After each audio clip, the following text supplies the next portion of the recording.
together with Earle Sports Bets. Yeah, the twins, they be checking in. Stacking up, green is the scene that you're stepping in. Winning is a trend, and we stay making dollars. Nerd talk with the sports bet scholars. Yeah, it's R.I.P. to the bookies. R.I.P. to the bookies. R.I.P. to the bookies. R.I.P. to the bookies.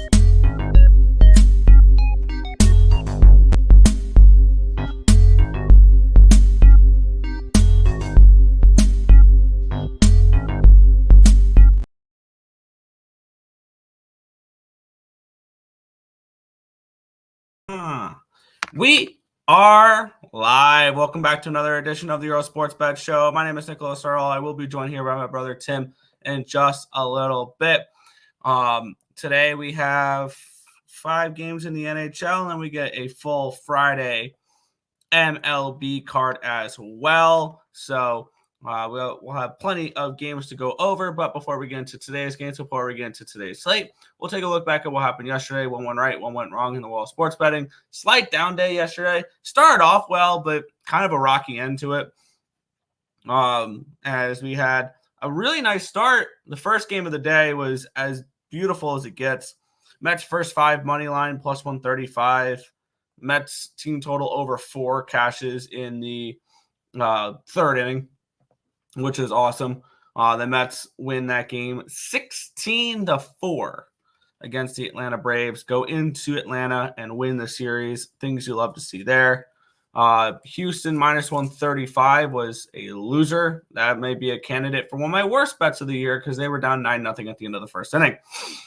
Pittsburgh Pirates, they lose 5-1 to the Philadelphia Phillies.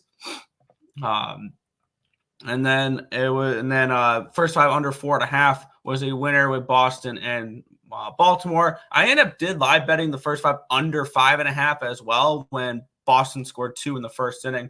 We've seen this where sometimes they'll get runs early and then it'll kind of like settle down after that. I've noticed that on a few games that I've live bet first 5 unders after a couple runs in the first inning.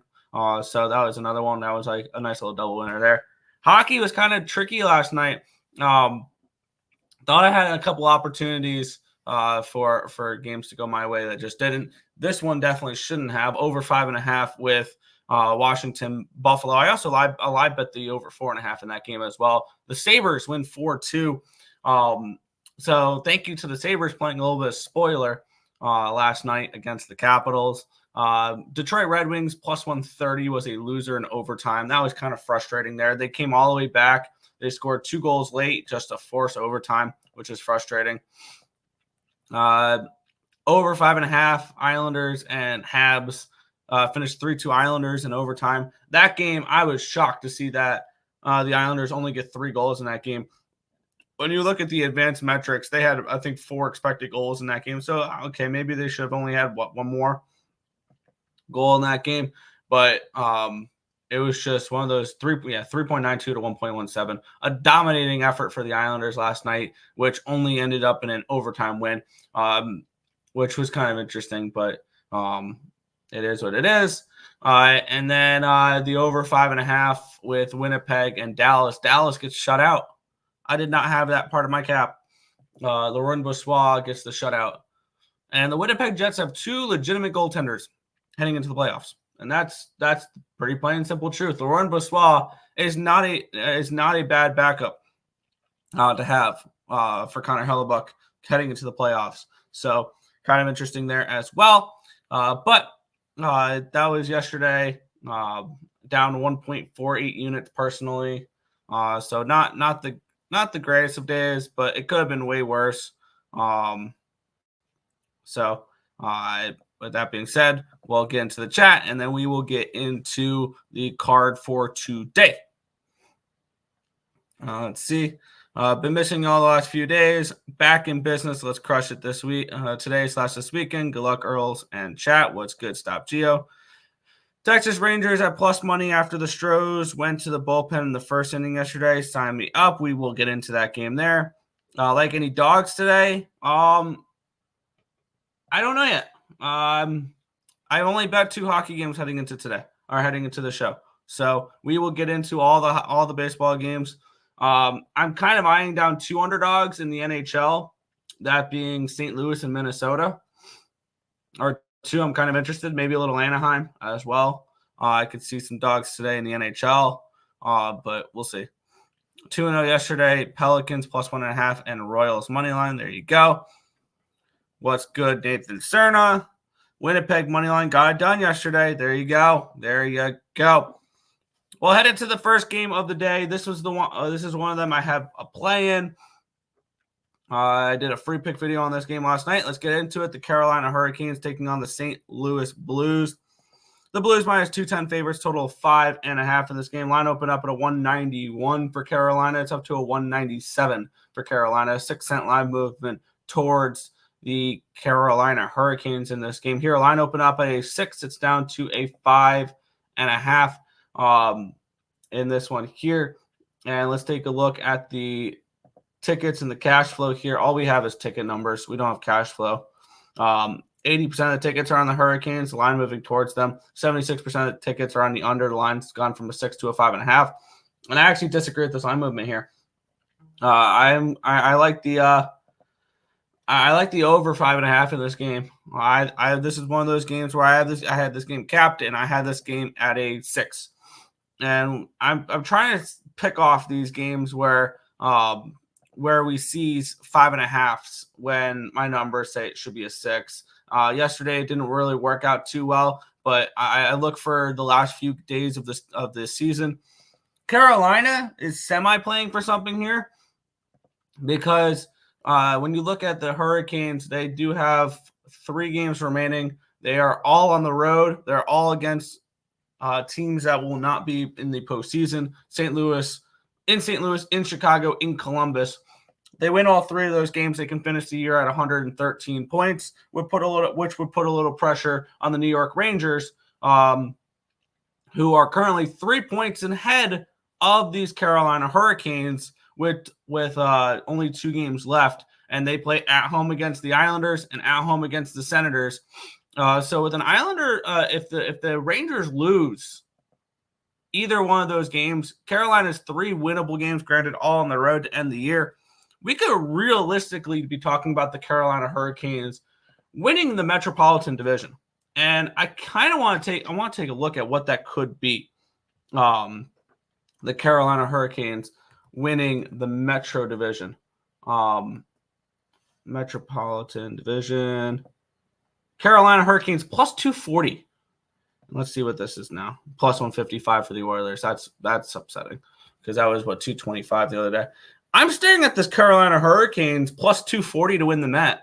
And I would really like that actually, because I would like a 2-3 matchup of Islanders and Rangers. That would be a lot of fun.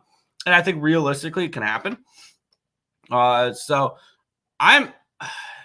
it's a really realistic expectation for the Carolina Hurricanes to win all 3 of their games against inferior opponents and go into the playoffs as the Metropolitan Division winner. Because that's not an easy game for the Rangers going up against the Islanders. Granted, now if I would have to take a look if that would be an overtime game, whether or not that can work or whatever. But with the Islanders and the Rangers tomorrow, but I think really realistically we could see the Carolina Hurricanes win the Metro here. Overall on the side, I kind of lean Blues at the number, and I think the Blues team total over I think is interesting as well in this game. Am I going to make a move on it though? No. As much as I would love to see the Blues make the playoffs, I kind of rather see the Hurricanes win the Met. So I don't know. Over 5.5 for me. This is a game that I had capped at a 6. And Carolina should win this game. Will they? There's another question. But it should be the Hurricanes can realistically win the Metro, and I kind of want to move on that. Lost my ass in video poker and the Maple Leafs money line. Ouch. Beyond in 10-ish minutes there. That's fine. But we will move on here to the next game here. I did move on this one as well. And I don't think 5.5 still exists in this game. Okay, it's still on ESPN Bet. It's still on BetMGM. It's just juice minus 130, which is exactly where I got it here. I'm on the over 5.5 in this game. Let's get into it. Nashville and Chicago. We have this game opened up at a 247. It's down to a 243. This line opened up at 6 at plus 105. It's a 6 at minus 101. So we've had a move towards the over, and we've had a move towards the Blackhawks in this game here. 91% of the tickets are on the Preds. The line moving slightly towards the Blackhawks in this game here. 56% of the tickets are on the Preds as well on the puck line in this game. Now, this game, when it comes to let's take a look real quick. When it comes to playoffs or anything like that, obviously the Blackhawks, this game means absolutely nothing. This is completely meaningless. I think they're already locked into their spot where if they win in regulation, if they lose in regulation, has no effect on their lottery percentages or anything along those lines. The Preds, a win in regulation. I mean, this team is basically guaranteed the wild card one spot with a win in regulation. With a loss in regulation, though, however, it could be interesting where they could get the second wild card spot. So maybe a little bit still to play here for the Preds if you want to be the wild card one rather than the wild card two, which would be the difference between playing the Canucks in the first round or the Oilers in the first round and the Stars in the first round, which I think is if you're the Nashville Predators, you want to avoid the Stars. I think if you're any team in that wild card situation, you want to avoid the Stars. And that would be interesting. A potential first round matchup of Vegas and Dallas could be fun. But I'm on the over 5.5 in this game. You can still get a minus 130 on FanDuel. Or ESPN Bet. That's I believe that's where I got it here. It's minus 130. I got it 130 on FanDuel. I'm on the over 5.5 in this one as well. This is another game where I had this game projected around 6.3. So seeing that at a 5.5, I could see this game as one of those where defense could be a little optional in this spot, and we see an over. So over 5.5 for me in this one. Preds puck line, I could see it. Yo, what's good, Joe Kryptonite? Stacks Pod, Tucker, over 1.5 bases, plus 116. There you go. We'll move on. Another 200 favorite in this game. We have 3 minus 200 favorites today. And after this game, we'll have no more to talk about with the last 2 games being a 170 and a 140. For that, Arizona Coyotes and the Edmonton Oilers. The Oilers minus 280 favorites in this game with a total of 6.5 in this spot. Line opened up at a 275. It's up to a 281. Line opened up at a 6. It's up to a 6.5. We have nothing on this game for tickets and nothing on this game for cash. I had this game projected for the Oilers to be around minus 220 favorites in this game. So maybe there's a slight bit of value with the Coyotes in this spot. Once again, is this something I'm overly excited to go ahead and bet? No. And let's see, team totals we're seeing minus 160 for a 3.5 for the Oilers. So not really anything I would like to go after for this game. Maybe a slight lean towards an over in this one. If you can find a 6, I think that could be interesting. I highly doubt you can find a 6 for this game because it's basically 6.5 across the board. Yeah, 6.5 across the board. I'm not really interested in a 6.5. If it was a 6, I would look towards the over in this game. I want to look more towards overs here. The last few games of the season on games that really don't have any effect. But when you look at the Oilers, this game does have a little bit of value for the Edmonton Oilers because this could be an Oilers team that's staring down the barrel of a Pacific Division title because they are currently trying to chase the Vancouver Canucks, where the Oilers come into this game 4 points behind with 2 games in hand. So they win both their games in hand. They're tied with the Vancouver Canucks. That's very realistic that the Edmonton Oilers can win the Pacific Division this year. Very realistic.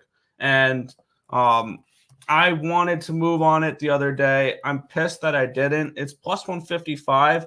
Now, do I just say screw it and take the Canes to win the Metro and the Oilers to win the Pacific, which I believe is 2 plus 240, and plus 155. I think there's appeal on both of those futures for both those teams to win their respective divisions. Plus 240 and plus 155. I'm kind of mad that I didn't get involved with it earlier, but it is what it is. And that's the only realistic. Those are the only realistic divisions. And maybe I sit back and maybe after the show I move on both the Hurricanes and the Oilers to win their divisions and hope one does, because I see the Oilers chasing down the Canucks. And I can see with the schedule the Carolina Hurricanes have stealing the Metro away from the Rangers. And that would require a win for either the Islanders or the Senators against the Rangers for that to happen. And all 3 games to go Carolina's way. That's why it's plus 240, but I think it's very realistic there. So I have nothing in this game. I might move on to Oilers Pacific futures though at plus 155. What's good, Tim? Hello. So once again, I'm not betting any hockey or NBA until playoffs. So fair. New O's was the right play yesterday. It felt it, so they were on all 3 tickets. Hell yeah. Never in doubt, right? Orioles never in doubt. Run line never in doubt. Anyways, Oilers puck line, Nick. Yeah. OJ saying a little bit of team total for the Oilers. LJ, real quick, are you taking the team total over 4 at a reasonable number, or are you laying $1.60 on the 3.5? I like the Oilers team total in this game, but not at the juice that they're offering. Minus 160 is just too much for me. Let me know if you're doing a 4, 4.5, 3.5 juiced. What team total over are you looking at for this game? And then Tim, what's up, Nathan? Let's see. You got 2 more hockey games, and then we jump into baseball, which I have on my baseball bet for today, which is nice. Yeah, we get to. This is a meaningless hockey game. Yes. We have the Calgary Flames and the Anaheim Ducks. Line open up at a 160 down to a 138, which is realistically speaking because the Calgary Flames right now should not be laying $1.60 versus anybody in the league. Even the Anaheim Ducks here. Line open up at a 6 at minus 115, and it has stayed there. We have 98% of the tickets are on the Ducks, 1,700 tickets in, which is interesting. And we have 57% of the tickets are on the puck line for the Ducks as well. My numbers have the Ducks as a favorite in this game, which sounds crazy, but it's a back-to-back for the Flames. It's probably going to be Dustin Wolf in net for the Flames. These 2 teams just played each other, though, is one thing that I was kind of looking at, and this total being a 6. I'll take an over in this game. Let's see. These 2 teams just played, and it was 5-3 Ducks in Calgary. I like this over. The more and more I look at it at 6. And maybe instead of taking a Ducks money line, I will take a Ducks team total over in this one as well. I know this is a meaningless game, but sometimes you find value in these meaningless games. Over 6 at minus 115 for the over 6 minus 115 for this game, and I think I'm gonna look at BetMGM because they have flat team totals. I want to see what a team total over for Anaheim would look like in this game. Okay, sounds good.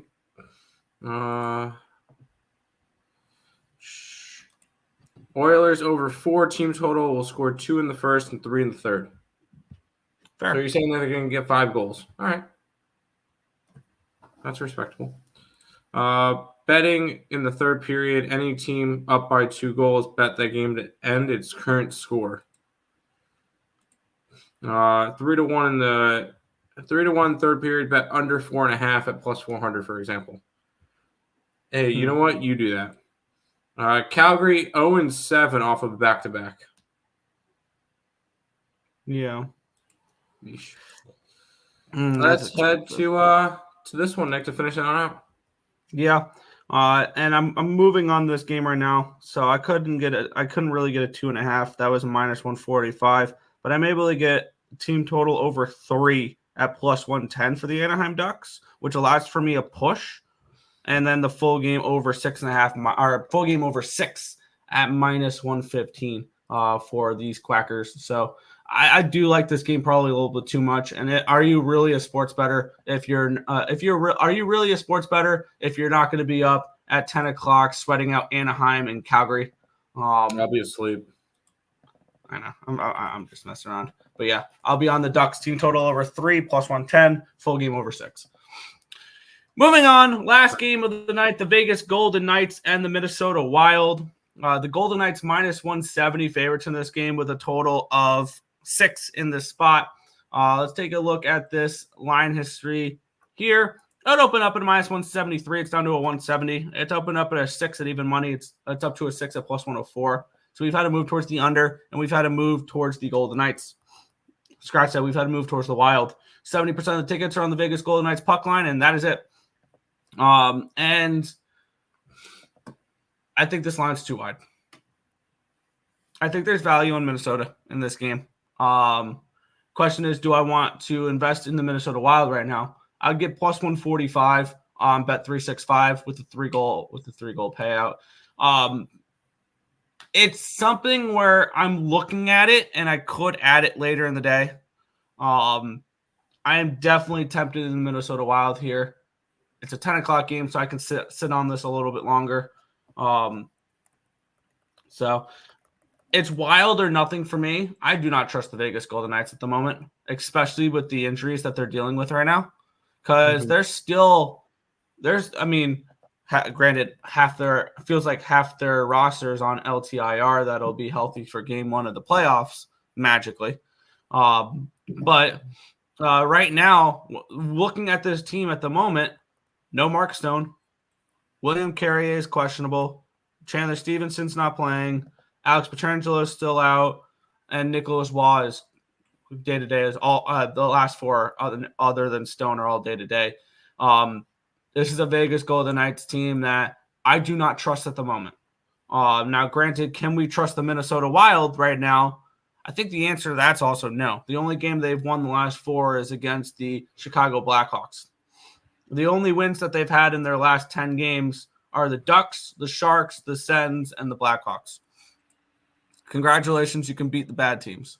When they go up against better competition, they lose 5-2 to Colorado. They lose 4-2 to Winnipeg. They lose 5-2 to Colorado. They lose in overtime to this Vegas Golden Knights team. That was the stupid game where, Hines pulled the goalie and Vegas scored an empty netter in overtime.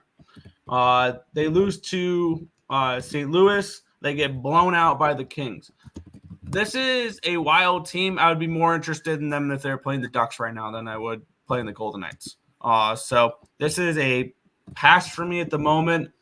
I'm interested in the Minnesota Wild, but not really. So this is more of a game where I'm more interested in the Wild if the Hurricanes jump out to a 3-0 lead against the Blues and blow out the Blues tonight, because with a Blues loss, the Vegas Golden Knights clinch.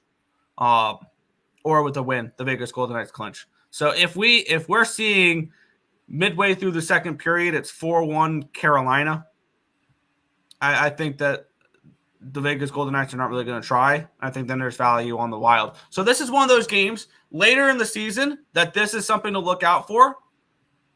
I will bet the Wild if it's pretty clear and obvious the Hurricanes will beat the Blues tonight. If we're seeing 3-1 at the end of the first period or something like that, or 3-0, or it's 4-1 and something along those lines with Carolina up multiple goals, I will move on the Minnesota Wild because then Vegas probably won't be trying as much. So that's the way I'm going to approach this game. Wild for me if it looks like Carolina's going to win. There you go.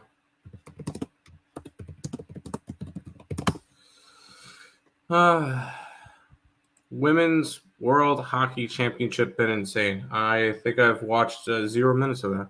I didn't even know what was going on. Carolina Canes 3-way smash spot. I could see it. As much as I find it hilarious for the Vegas Golden Knights to lose out and the Blues to win out, and the Vegas Golden Knights miss the playoffs. I don't see it. It's how did you bet that Oilers first and third period exact goal? No, that's what he thinks. He didn't bet that exactly. Kraken get 50 shots and 1 goal on the Sharks. Wow. Did they actually? Yep. Nice. Most square parlay I've been on in a long time, but this one once or twice a year. You could bet it in the beginning of the card all year. Lakers, Heat, T-Wolves, Thunder, Nugs, Mavericks. That was all yesterday, I'm guessing. Or was that all today? Do the Nuggets play? Nuggets play today. So there's a big card today, nothing tomorrow, big card on Sunday, and a small card on Sunday. No, everybody plays on Sunday. So there's Friday and Sunday, and that's it. Those are the last 2 games of the regular season. Nuggets clinched the 1 seed with a win tonight. So there you go. Good luck to you. Wild, the Jets put it on the Stars yesterday and exposed them. Yeah. I think I know a lot of people love the Stars, but if the Stars get the Vegas Golden Knights, I'm willing to take a shot with Vegas. I'm still thinking out of the West, I'm thinking Vegas or Edmonton, and out of the East, I'm thinking Tampa or Carolina. Out of the West, I'm thinking Colorado. Out of the East, I'm thinking Florida. I'm sticking to my guns on that one. That's fine. That's just what I'm looking at. Lucas Raymond tried to beat the Pens, but the rest of the team didn't show up. Yeah, such a bummer. I'm starting to like your Carolina Canes more. Mine? Not our Canes. I have a future on them to win the Cup. They are not my Canes. I'm a Sabres fan. Which I made a comparison in one of my group chats, Tim, today, and you were in it. Yeah, the Carolina Hurricanes remind me of the Buffalo Bills. Everybody hypes them up every year. They can win a round or two, but that's about it. Who's hyping them up this year? A lot of people are.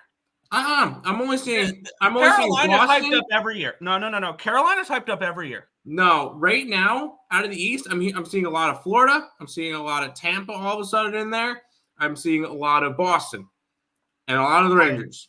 I'm seeing barely ever. Boston's gonna lose in the first round to Tampa Bay. I think Tampa, Carolina, Eastern Conference Finals. If that can be. That can't be it. See, I still need to figure out who Carolina gets in the first round, because Carolina could easily get the Penguins in the first round. They can get the Islanders in the first round, or they can win the Metro and get the Penguins in the first round, or the Wings in the first round, or the Capitals in the first round, or the Islanders in the first round.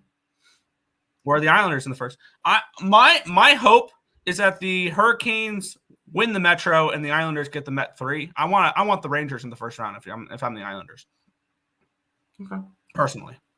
Oilers puck line.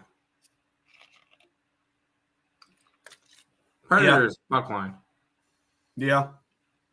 I got both. There you go. Canes are on a different level than the Blues if the team actually tries. Ducks are live tonight. I do not like betting against the Blues as a home underdog, though. That's just not something I'm interested in doing. Riding Detroit Lightning Tigers today. We're about to talk about that game in a minute, and I do have a play from that game. The Panthers get most hype from when they did what they did last year, and get ready to get. I don't see it. Panthers. I don't know. I'm still happy about where I'm heading into the playoffs with Colorado, with Florida, and then I have my long shot future on the Islanders. That's a homer future though. But I have Colorado Western Conference and Cup. I got Florida Eastern Conference and Cup. I got Islanders East Conference and Cup. So I'm heading into the playoffs with 3 teams, and I'm going to leave it at that. And I'm going to let the cards lie as they do. But with that being said, let's head into the diamond here, and we're going to kick it off with a fun matchup that was supposed to happen yesterday, and now it'll happen today. The Detroit Tigers and the Minnesota Twins.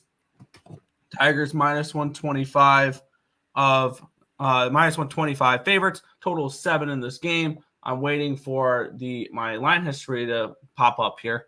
I should have switched that over when we were done talking about hockey, but oh well. Let's get into the cash flow first then. Here, where we have 39% of the tickets and 82% of the cash coming in on these Minnesota Twins. So big sharp money coming in on the Twins, 8,597 tickets in, 75% of the tickets coming in on the over in this game as well.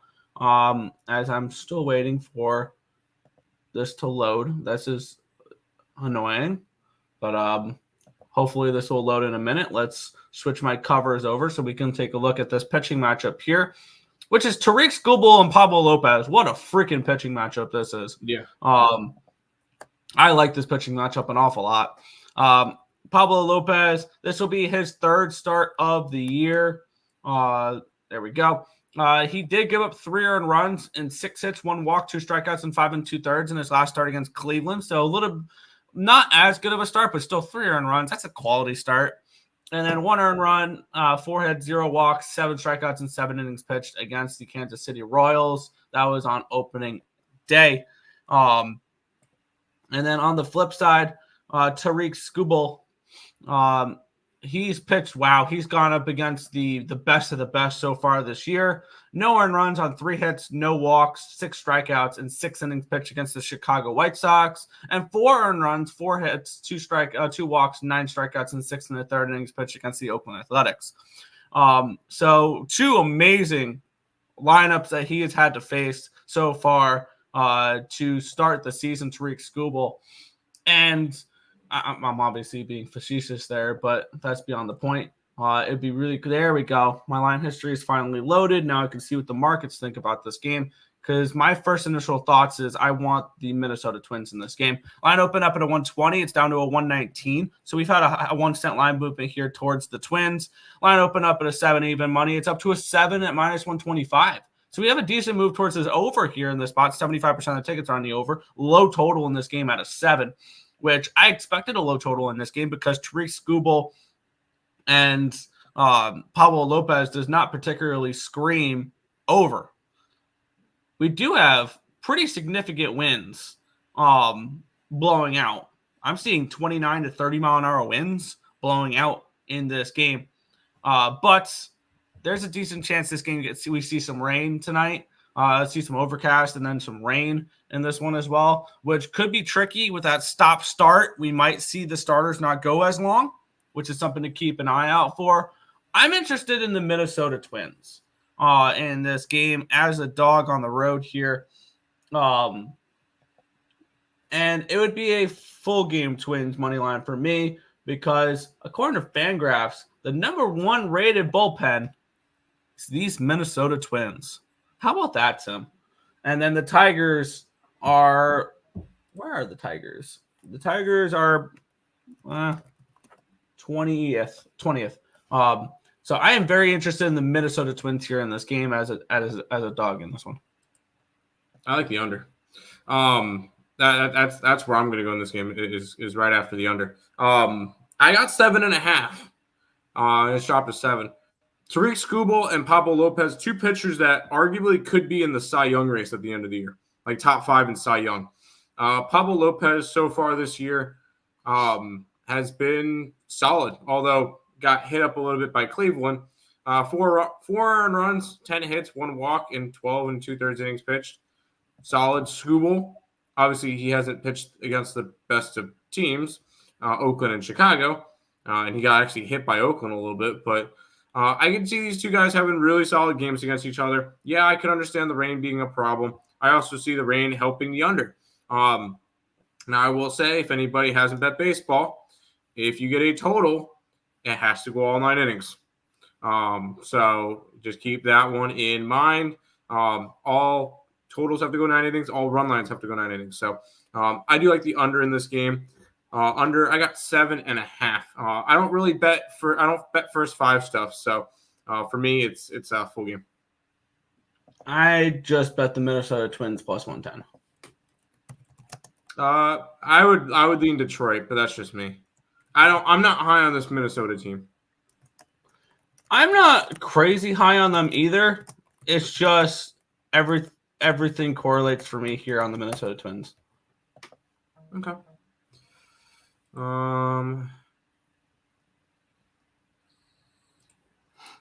Are the Royals good? Seriously. Oh, my God. Yeah, dude. I have Royals to win the division. What was it? 16? Oh, no. Sorry, 850? 900?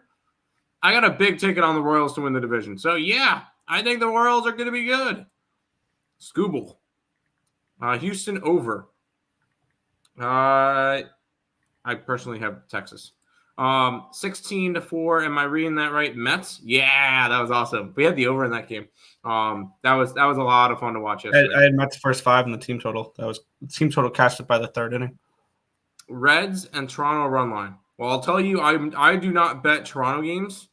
And with the Reds, I wanted to bet Chicago. I wanted to bet the White Sox, but I did not do it. Like the under in the under. Yes, first 5 under. Yankees lost yesterday. Yankees didn't play yesterday. 2 days ago. 2 days ago, yeah, against the Marlins. That's kind of funny to watch the Yankees lose. How are the Wizards favorited? Don't know. Did not look at the NBA card. I'll just be completely honest with you. I didn't. Twins money line smash spot. I don't see that. Kings money line. Once again, did not look at the NBA. Good luck to you, though. Personally, at this point in the year, I don't see a point in betting the NBA. The Twins are number 1 at something a Minnesota team. That's unheard of. Besides Justin Jefferson. The Mets have speed. The Mets have power. No, they're playing in Atlanta. And I was actually talking to somebody, and he kind of explained it to me in an interesting way. The Mets lineup is not built for Citi Field. It's a team that wants to hit a home run. Citi Field is not a home run ballpark. That's why the offense struggles at home and is really solid on the road. But I thought that was interesting. Let's head to this game, Nick. Yeah, we have the Philadelphia Phillies taking on the Pittsburgh Pirates. We have the Phillies minus 165 favorites with a total of 9 in this game. Let's take a look at the pitching matchup here, where we have Christopher Sanchez and Bailey Falter. Line open up at a 140. It's up to a 153, so we have a move towards the Phillies in this game. And line open up at a 6 at minus 116. No, it's a 6 at minus 1, minus 1, or 9. I'm in hockey mode. This is not the Flyers and the Penguins. This is Pirates and Phillies. So the total is a 9, not a 6. The total is a 9, and it opened up at 116. It's up to a 120. So my dyslexic ass trying to read the wrong numbers. Line open, or 80% of the tickets are on the over. The lines move slightly towards it. 71% of the tickets and 93% of the cash is moving towards on the Phillies, with the line moving towards the Phillies here in this spot. And one thing I've always I've started to notice, and I've seen people post things online or on Twitter with this, and I've kind of semi-tracked it myself, watching the results of this. The only time I'm okay with public teams is as home favorites in this one here. Or in general as home favorites, and generally as bigger home favorites. Now this is not the type of home favorite that I'm talking like $2 favorites that are taking a lot of money and the line moving towards them type of thing. It would be Phillies or nothing for me. I have absolutely no interest in Bailey Falter.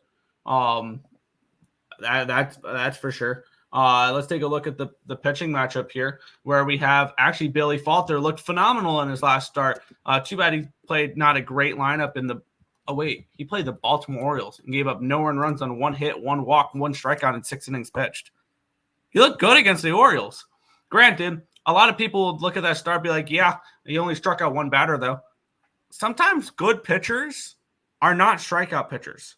And I think I was listening to a podcast this morning talking about that, when they were talking about, some of the best pitchers in baseball right now are not strikeout pitchers. And people think that the pitchers that are the best in baseball are the ones that strike out 12 a game. Those are the people who mix up the words best pitcher and dominant pitcher. Spencer Strider, dominant pitcher. Logan Webb, best pitcher type of thing. Where Logan Webb will go out there and give you 7, 8 strikeouts over per 9 innings. He's not going to strike out a ton, of batters, but he'll get the job done type of thing. Bailey Falter, he struck out all 3 batters in 10 innings pitched this year. His first start, he got lit up though. 6 earned runs, 5 hits, 3 walks, 2 strikeouts, and 4 innings pitched against the Marlins. That was the game the Marlins lost in extra innings, 9-7 to the Pirates here. It's Phillies are nothing for me in this game, but no need to get involved with it. Yeah, I didn't get involved in this one either. This is a Pittsburgh team that's looked solid, although last night did not. They were our only loser on the site yesterday, Nick. Yeah, I kind of barely falter is going to be one of those consistent pitchers this year. Christopher Sanchez is going to have to be one that picks up innings for this Philly team. And he's not the strong part of this rotation. I don't expect him to be. You shouldn't expect him to be. Now, should the Phillies be this big of favorites? No. It would be leaning towards the Pirates in this one, but is it something I need to get to? Also, no. I think there's plenty of better spots on today's card than going after Barely Falter versus Christopher Sanchez. So no real interest in this one for me, Nick. Fair.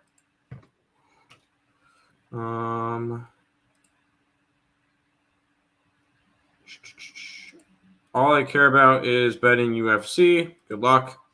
Raise the Jolly Roger. Pirate money line. I like the Pirates batting lineup. I will say with the Pirates right now, I think this could be a good time to hop off the Pirate bandwagon. I think this could be a decent time to sell high. Does that mean I'm going and betting that right now? No, but over 9. And sometimes strikeout pitchers aren't the best pitchers either, Nick. Pavetta, I believe, last year was over a 1K per inning pitcher.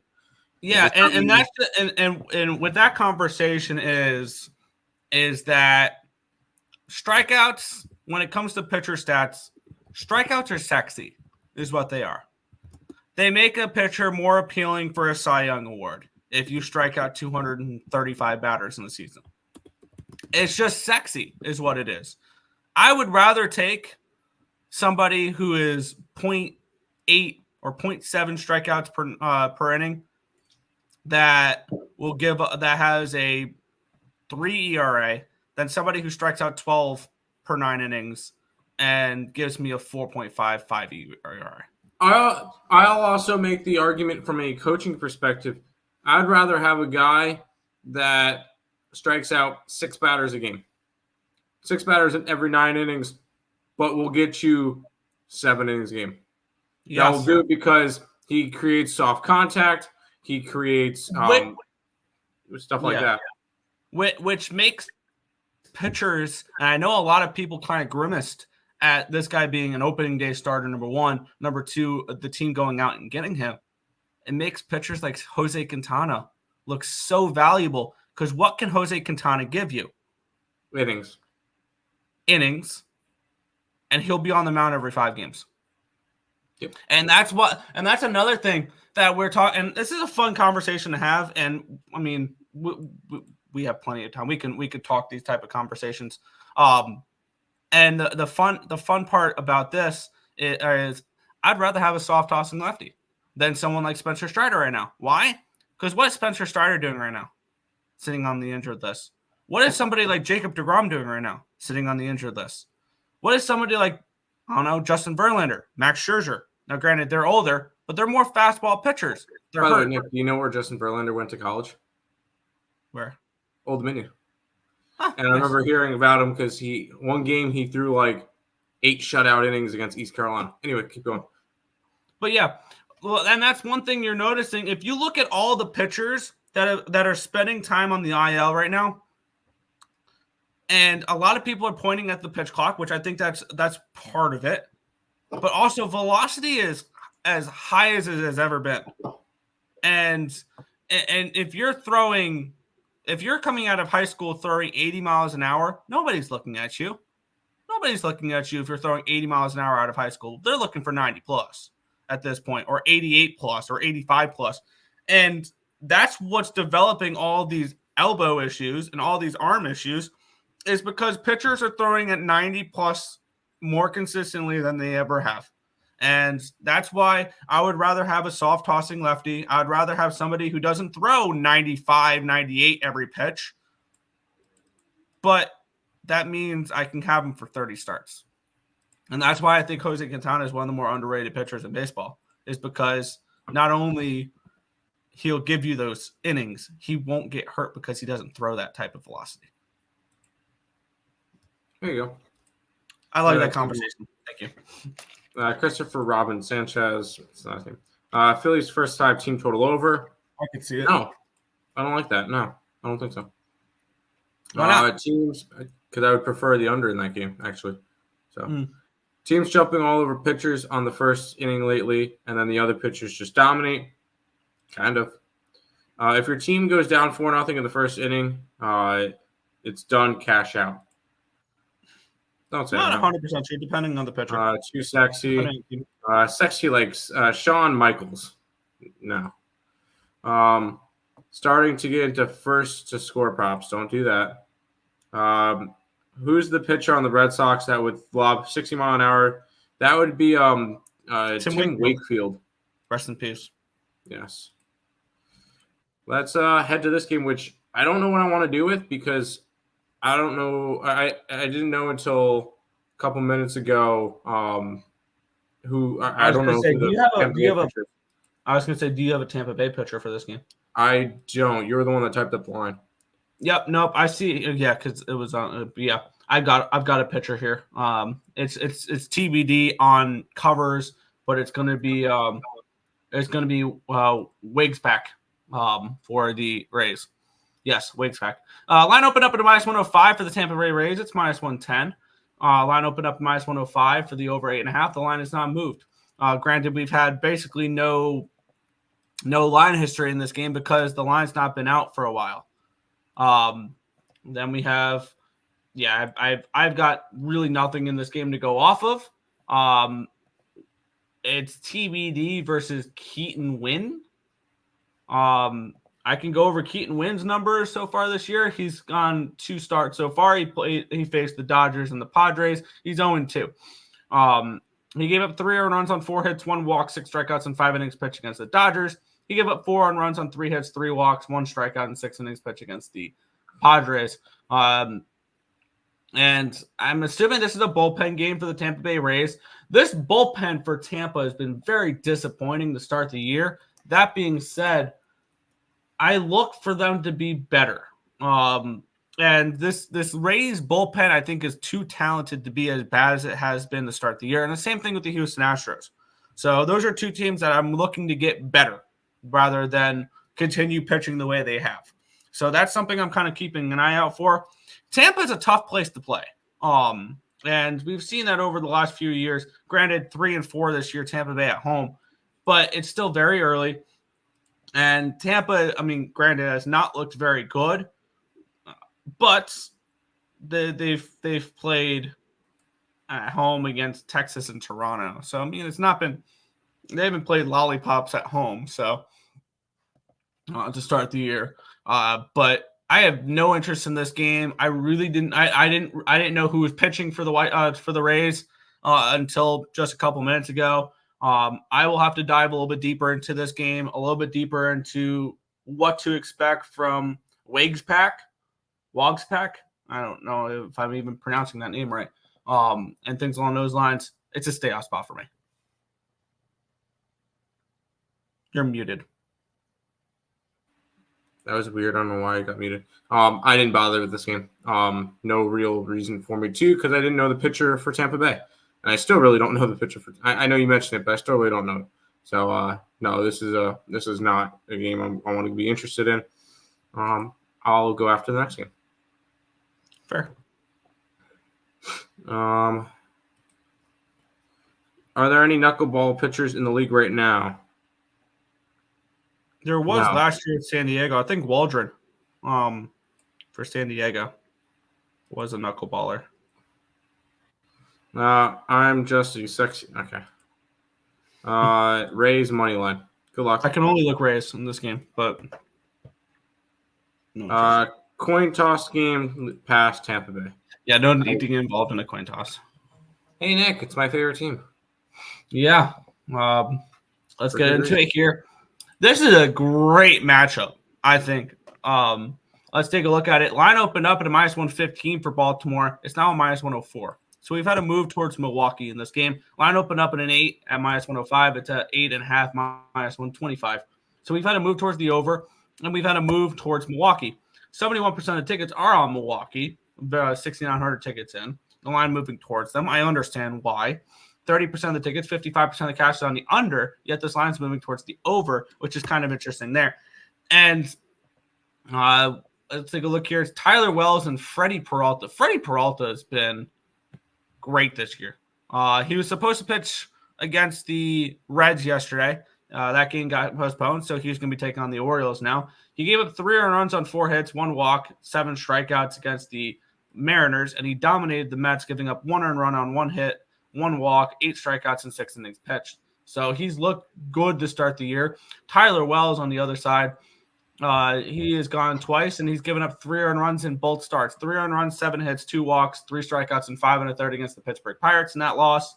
And against the LA Angels, 3 earned runs on 5 hits, no walks, 7 strikeouts, and 6 innings pitched in that 4-1 loss against the Angels. Tyler Wells is not one of my favorite pitchers for the Baltimore Orioles. And when you look at this matchup here, I think this line being -1, being Baltimore at home and a pick 'em, I think is telling you everything you need to know about this game, because Milwaukee is not a team that a lot of people had projected pretty high this year. And I've heard a lot of people love Baltimore to win the division, to win the AL, to win the World Series, type of thing like that. And the fact that this line is the way it is and it's dropping, it's moving towards Milwaukee, is giving me a lot of interest here in the Brewers. And I know you love your I know you love your Orioles, and you're betting the Orioles every day. I pick my spots. I pick my spots to back the Orioles, and I pick my spots to bet against the Orioles. And I'm going to bet against them today. I'm going to be on the Milwaukee Brewers. Also, you got to keep in mind, with the last couple games with the Baltimore Orioles, they're going to need Tyler Wells to go pretty decently far into this game, because one thing that we saw a decent amount of, I believe, is bullpen from the Orioles. Because I want to see how far did Grayson went 5 2/3 yesterday. So, okay. The previous day before that, Irvin got beat up, and he went 5 innings. So 4 innings of bullpen there. Burns looked good in that first. But, I think this is a Baltimore bullpen that is not great. And I know, and Fangraphs agrees with me there, because they have the Orioles 26th in baseball for bullpen. So that's why I'm more focusing on the full game than just the first 5 with Milwaukee here. And I kind of do lean a first 5 full game double up. But with that being said, I'm just going to take the -105 here with the Milwaukee Brewers over on Bet365. I see this as a great Brewer spot. I think they have a pitching advantage here. I think this line is kind of telling. And I'm going to back Freddie Peralta in this game. Is the way I'm going for this one. I'm glad you figured out that Milwaukee has the pitching advantage when it's their ace versus the Orioles 5 starter. I'm glad you figured that one out. Good work. And that's exactly why this game's a pick'em. Is because Freddie Peralta has a clear pitching advantage. And you got a Baltimore team that's coming off of a sweep in Boston. That being said, I'm on Baltimore. I'm going to be on Baltimore every single game, and it's not going to change. I'm tracking it every single game as well. So when you look at it, and this is what I like to look over, Baltimore money line today -110 on Bovada. Baltimore run line today -1.5 at +170. If you were to bet Baltimore so far every single game this year, the money line is 8-4. You're up 2.3 units. The run line is 7-5. You're up 4.1. So even if we lose a couple, we are still okay. That being said, I'm still going to continue to back this Orioles team every single day. And I think at the end of the year, we're going to be quite profitable doing it, because the books still do not respect the Orioles. They do not respect the Orioles. And we've seen it. Nick, we saw it the last 2 years when they're making their up and up. They won 101 games last year, or right, 101 games, Mm-hmm. and they're still not getting respect. Is it the now the last Boston. 2 years? Yeah. Well, 2 years ago they were coming in off of what a 100-loss season, right? Yeah, that's fine. That's it. So and then they had a season that they really looked good. I mean, they finished. Okay, how many? Okay, over 500. How many people had the Orioles winning 101 baseball games last year, other than you? Because you ride them like whatever. But like I've been on them every single game pretty much since Adley Rutschman came up. Yeah, and the scary thing is, for any Oriole fans or any AL East fans, the Orioles are only going to get better. Their farm system is the best in baseball, and it's not particularly close. They remind me of the Sabres. Except for they actually made the playoffs. But that's not the point. Yeah, they actually make the playoffs. But like this their Orioles farm team system is so good. This Orioles team is only going to get better. Take the pick'em lines while they're still pick'ems. If this game was in August, this is a minus 150. Ow, just hit the wall. So take it while it's a pick'em. It does not matter that it's this close of a spread. Orioles every single day. Let's keep running it. Fair. And by the way, there are pick'ems in Boston. Did that work out for you? I didn't bet them. I bet them the first game, and Boston was up 5 the second game. That was frustrating. But yeah, and I took the first 5 under yesterday. May have to go with the Orange Birds. Yes. Damn, the AL East O's is stacked. Yeah, it is. If anybody wants to follow along with the Orioles trend, that is a tweet that I've retweeted 25 times now.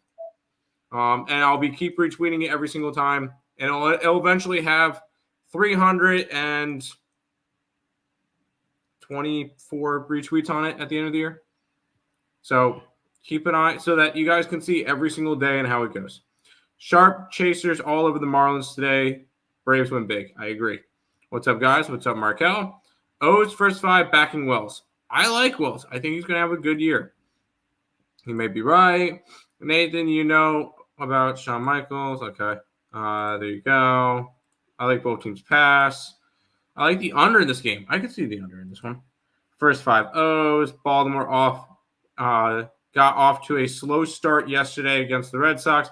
I think they get off to a quick start today. O's first to score prop. I like it. And then O's are money on the road versus division. Make sure you track that trend. LJ, I'm just tracking money line and run line the entire year. So that, and this is another experiment. Yes, I'm tracking that. I'm also tracking the difference in betting a money line versus a run line every single day. Right now, you would be up 1.8 more units betting the run line every single game. Now you've lost an extra one because they had a walk-off win, but you are still up 1.8 more units. They won one of the walk-offs. One of them was by 2 runs. But 8-4 compared to 7-5. Obviously, some teams are going to have a lot more one-run games, but honestly, I feel like if you're betting a team, betting the run line on every single team could be an idea that will make you more money over the long run. So you think maybe if you like a team, play the -1 line every single time or something like that? If you like it. Yeah. I'm gonna do the research and I'm gonna put it out after the show of when a team wins, how often how many one-run games compared to non-one-run games are there so far this year. But Nick, we'll go ahead and move on to the next game. Talk about this one all you want. I'll quickly cap this one for you guys. The Toronto Blue Jays are part of this game. I'm not betting that. I'm not betting any Blue Jay games besides when the Orioles play them and that one time that they got no hit the day before. There you go. Anyways, go ahead. Yeah, we have the Toronto Blue Jays and the Colorado Rockies. The good old Rockies. -250 for the Blue Jays, total of 8 in this game. Take a look at the line history. It's opened up at a 245. It's now down to a 242. And it opened up at an 8 -120. It's now an 8 at -110. Let's take a look at the line history in this one. 12% of the tickets, 82% of the cash coming in on the Rockies, and the line moving towards the Blue Jays Right, the line did move towards Toronto, if I remember this one correctly. The line moving slightly towards Colorado. Okay, in this game, and then we have no cash flow on the total in this game as well, which kind of sucks because I was kind of leaning under in this game, and I wanted to see what the markets kind of thought here. Ryan Feltner and Kevin Gausman, your pitching matchup in this one here. Feltner looked great in his last appearance against the Tampa Bay Rays. It was the 8-6 loss where the Rays jumped out for 5 runs in the 9th inning. He gave up 1 earned run on 2 hits, 2 walks, 10 strikeouts in 6 innings pitched against the Rays. And then the game before that, he did give up 3 earned runs, 5 total runs, 2 on 5 hits, 2 walks, 4 strikeouts in 5 innings pitched against the Diamondbacks. On the flip side, Kevin Gausman he looked great in his first start, and he struggled in his second start mightily. He gave up 1 earned run on 2 hits, no walks, 6 strikeouts, and only 4 1/3 against the Tampa Bay Rays, which is kind of interesting there. And then he got lit up and smoked in his last game. 5 earned runs on 4 hits, 2 walks, no strikeouts, and 1 1/3 innings pitched against the Bronx Bombers. So he just ran into a red-hot Yankees team at the time in his last appearance, and he got beat down. Could this easily be a bounce back start for Gausman? Absolutely. After getting lit up and smoked in his last one, I could see that here. Do I have any interest in this game? No. The Orioles, wrong game. The other American League East bird, the Blue Jays. The run line's expensive, so I really don't have too much an interest in that. And I kind of want the under for a Kevin Gausman bounce back start, but I don't know if I trust Feltner. Even though the Blue Jays offense has been very underwhelming here so far this season, it would be probably Blue Jays run line or nothing in this game, and it would be under or nothing for me, but I'm not going to get to either. I'm not on this game, so you're good. 7. Sorry, are you able to go through the chat? I'm quickly going through all the games because I kind of want to get that number down on how many 1-run baseball games there's been this year. Yep. Jays minus 2.5. Yeah, I can see that. Pass. Yeah, pass to the left. Yep. Rockies as a dog today. Interesting. Tariq liking a little Colorado. Ain't no way. Jays minus 250. Can't even hit a damn wiffle ball, which makes me think the under is worth a look. It really does. And that's the only way I can look in this game. Is that under. But we'll move on to probably one of my favorite matchups of the day, just because we get to fade this team again, who is 2-12 to start the year? 2-11 to start the year. What a shame. Miami Marlins are 2-11 to start the year, Tim. Isn't that so sad? All right. Yeah, we have I know, Max Fried and Trevor Rogers in this one here. Line opened up at a 186. It's down to a 182 for the Braves. So it's moved slightly towards the Marlins in this game. Line opened up at a 115 for the over 8.5. It's a 116 now. So we do have a 1 cent line movement towards this over here in this game. We have 71% of the tickets, 63% of the cash on the over. We have 90% of the tickets and 88% of the cash is on the Braves in this game. 89% of the tickets are on the run line in this spot. And I get it. This is going to be public as all hell, this game for me, but I'm tripling up on the Braves in this spot. And honestly, I could talk into putting 4 bets on the Braves in this game. Because when we look at this spot here, let's take a look at the pitching matchup real quick too. Trevor Rogers versus Max Fried. I get it. Max Fried has not looked good to start the year. He gave up 7 earned runs on 10 hits, 1 walk, and 5 strikeouts and 4 1/3 against the Diamondbacks. And he only went 0.2 innings against the Phillies. Gave up 3 earned runs. He got hurt. 3 walks. Oh, he got hurt in that game. Hurt. But when you look at the lineups he's faced, the Phillies have some talent on their lineup, and so do the Diamondbacks. The Miami Marlins is a massive step down in competition here for Max Fried. And on the flip side, Trevor Rogers has not been – he's been okay. He gave up 2 earned runs on 5 hits, 3 walks, in 3 innings pitched against the Cardinals in 5 innings. He gave up 4 earned runs on 7 hits, 4 walks, 6 strikeouts, and 5 innings pitched against the Pirates. Cool. The Braves are definitely by far the best lineup he has faced all year. And I'm going to be way too invested in the Atlanta Braves in this game. I'm going to start off by the Atlanta Brave run line, which is minus, I should have bet this earlier when I was staring at it, minus 106. ESPN bet's giving me a minus 110. I'm going to start off with Braves run line there. I'm going to go to ESPN bet again and take the Braves first 5 run line as well. Minus a half, minus 125. I am going to also, I'm going to be on 4 plays in this game. And wow, this is a 5. Or I can get a 4.5. I want to see what this 4.5 number is. I'm going to take the Braves team total over in this game as well. And I'm going to grab the full game over.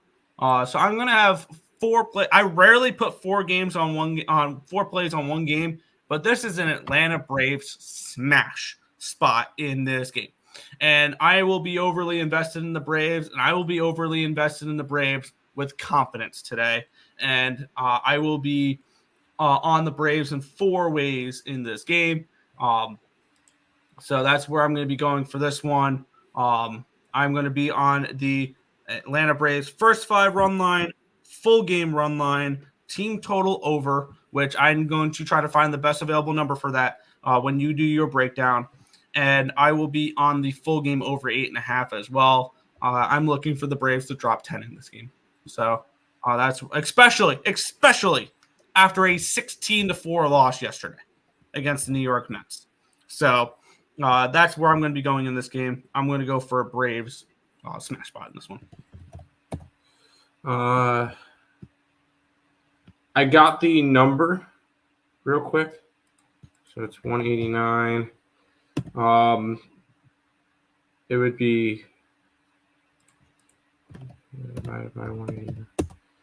So 28% of games are finishing 1 run.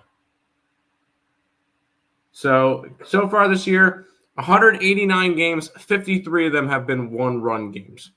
So I figured I wanted to keep an eye on that one just to get an idea of if I ran run lines every day, how would that work out? But for this one, I am on the run line for the Braves. It is backing them off of whatever performance that was against the Mets, which was beautiful. And it's B, it's fading the Marlins again. So this one was quite simple. If you want more of a breakdown, I did it on Balling Out right here on All Sports Bets. I did do a full breakdown of this game, but I do like the Atlanta Braves run line today, bounce back spot against a bad Marlins team. Also, this is a fade of the Marlins too. Just that I figured. Let me throw that out there as well. It's the obvious statement, but this is also a fade of the Marlins. All right, so I got the full game over 8.5 at minus 115. I'm going to be on Caesars here for the team total, which I think is a 5. I hate 5s for team totals, but that should be I like that. If I could find it, that'd be cool. I think it's under game props. Where is team totals? Where is runs? There we go. Away runs over 5 at minus 105. I'll take that with the Braves. Over on Caesars, team total over 5, minus 105. Wow, that line's dropped a little bit, so I like that. Go, and then over on ESPN bet, I'll take the first 5 minus a half, full game minus 1.5 as well. That's right.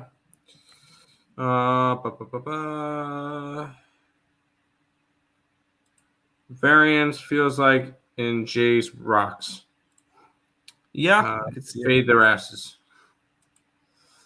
Marlins minus 1.5, yes. Marlins 0-7 versus lefties. Braves first 5. 7 versus lefties. All right. Max Fried Chicken. Yeah, Max Fried Chicken we trust. Is Vegas going to make the call and bullpens win by 4? Watch. If Marlins win by 4. Here's the deal. I either want to see the Braves win by a lot and cover the run line, or I want to see them lose outright. I do not want to see them win by 1. It sure looks like John Tay Porter bet on his own under props lifetime ban to set example. Harsh, but I wouldn't mind that. Who? The NBA guy. Oh.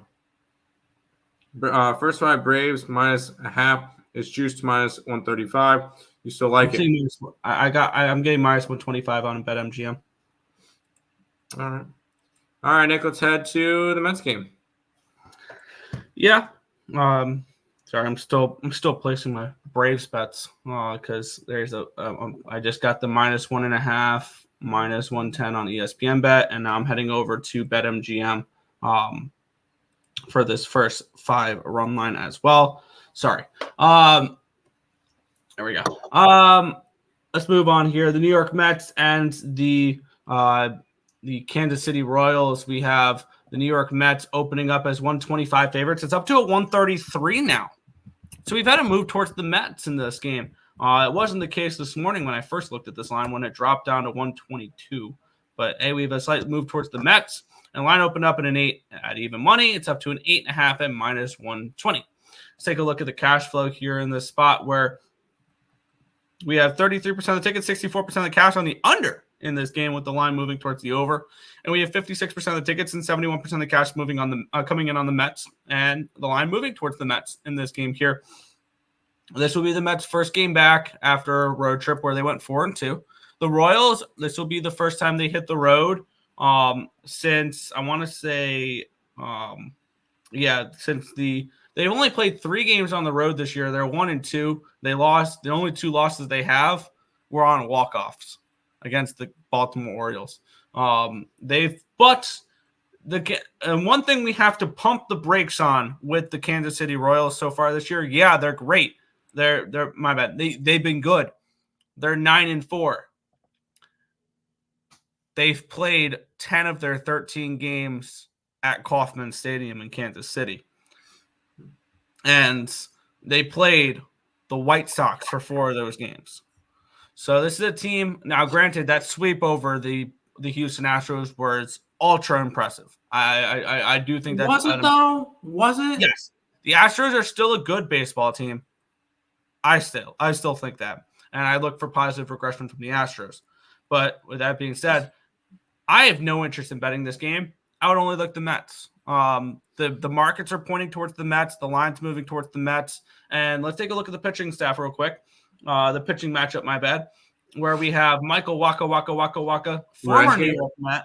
Revenge game. Although he's also a former about 16 other different teams. He's also a former Padre, a former Red Sox, a former Tampa Bay Ray, and a former St. Louis Cardinals. So he gave up 9 runs on 2 hits, 1 walk, and 7 innings pitched against the White Sox. Struck out 8. Whoop-de-doo. 3 earned runs on 3 hits, 1 walk, 5 strikeouts, and 5 innings pitched against the Orioles. I can only look Mets in this game. That's the only side I can look at in this one. Whether or not I pulled the trigger on it's another story. Severino has looked okay. He's exactly what we expect from him. 5 innings, anywhere to 2 to 4 runs, and that's about it. He gave up 1 earned run on 3 hits, 2 walks, 7 strikeouts, and 5 innings pitched against the Reds. He gave up 3 earned runs, 11 hits, 2 no walks, and 6 strikeouts and 5 innings against the Brewers. And one thing that the Mets, a huge thing that the Mets have this game, that thanks to the blowout yesterday, they have is Brooks Fraley available, Adam Ottavino available, and Edwin Diaz available. They have their full echelon of bullpen. So this is a game where if the Mets fall behind, I will live bet the Mets. Because the Royals, one thing that I am concerned about the Royals, and if you're looking at the Royals, you're only looking at them first 5. Fangraphs has their bullpen ranked 27th in baseball. I'm not high on the bullpen for KC. We've seen them choke away a few leads. And I am higher on the Mets bullpen, especially at the full echelon. If the Mets fall behind in this game, I will live bet the Mets. But at this number, I don't see value laying the number with the Mets at the moment. I like a play in this game, but it's not a side. Although I feel like I would lean more towards Kansas City in this one. But what have these two teams have been doing lately, Nick? Winning. Hitting. Hitting. The offenses are going. Now, granted, I don't know if the Mets' success in Atlanta will translate to back in Citi Field, where the stadium is a little bit bigger. But this is two pitchers. Your two starting pitchers are, I feel like, pretty much the same guy. Pitcher that's going to get allowed 2 to 4 runs, and then you get to bullpens. Could I easily see this game being a 7-6 game down the stretch? Yeah. And by the way, Nick, if you're betting the Mets, the only way that I could really see betting the Mets and getting value on it is on the run line, around plus 160. That's the only Mets -1 probably, yeah. But I like the over in this game. I'm expecting both teams to hit. What are your thoughts on the over in this one, Nick?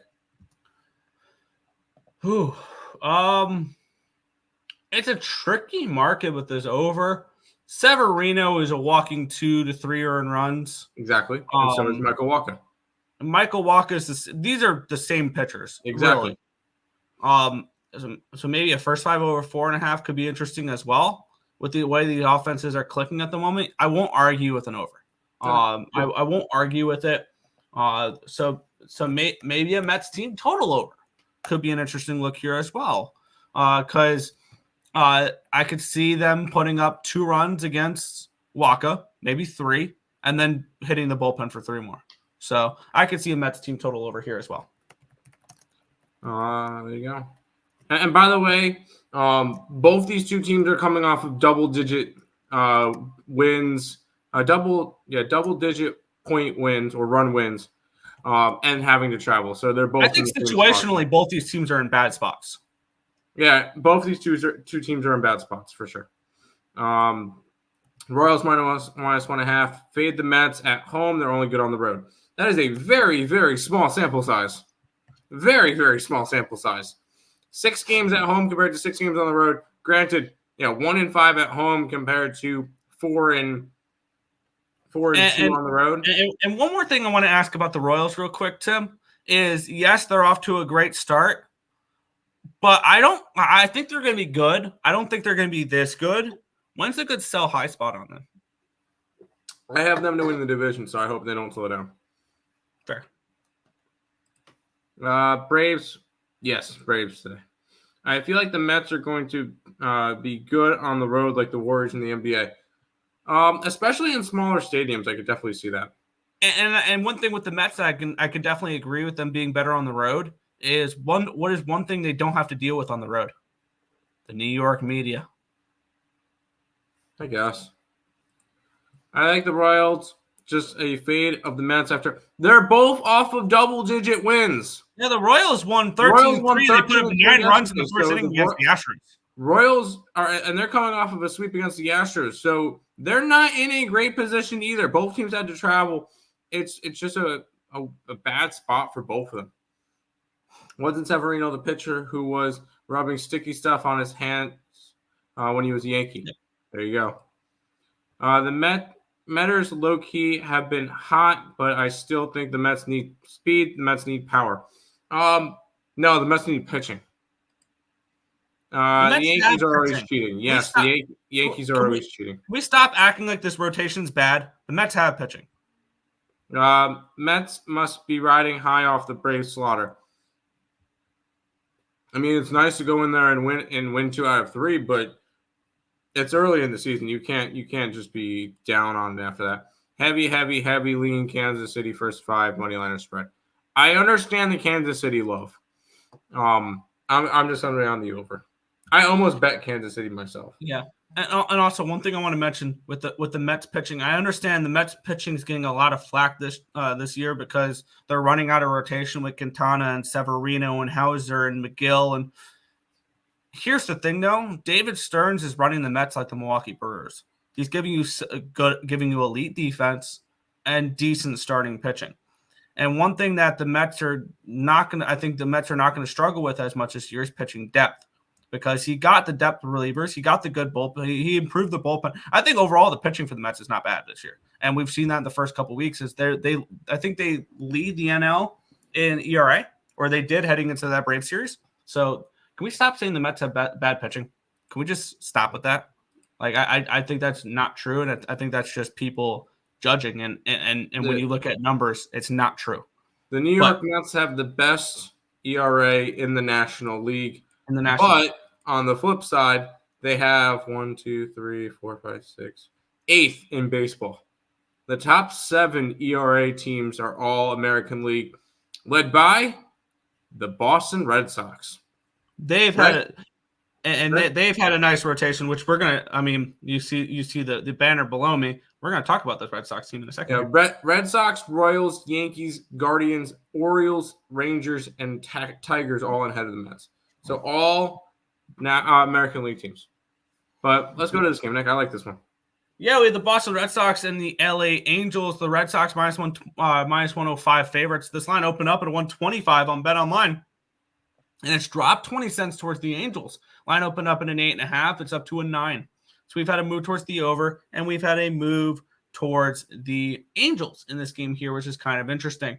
Let's take a look here. We have 56% of the tickets, 57% of the cash is on the Angels, which explains the line move towards LA, and we have nothing on the total in this game here. Taking a look at the pitching matchup here, one pitcher that's been a huge reason why the Red Sox ERA is as good as it is, Tanner Houck. And he's really, really improved. No earned runs in 12 innings to start the year. Granted, he's faced the powerhouses of the LA Angels and the Oakland Athletics, and this is a back-to-back start for Tanner Houck, which I think can be a little bit of a recipe for disaster. He's looked great. This is his first home start of the year, though. He was in Oakland and in LA. No earned runs on 3 hits, no walks, 10 strikeouts against Oakland in 6 innings. And then in 6 innings, no earned runs, 4 hits, 2 walks, 7 strikeouts against the Angels. I could see him getting hit in this game.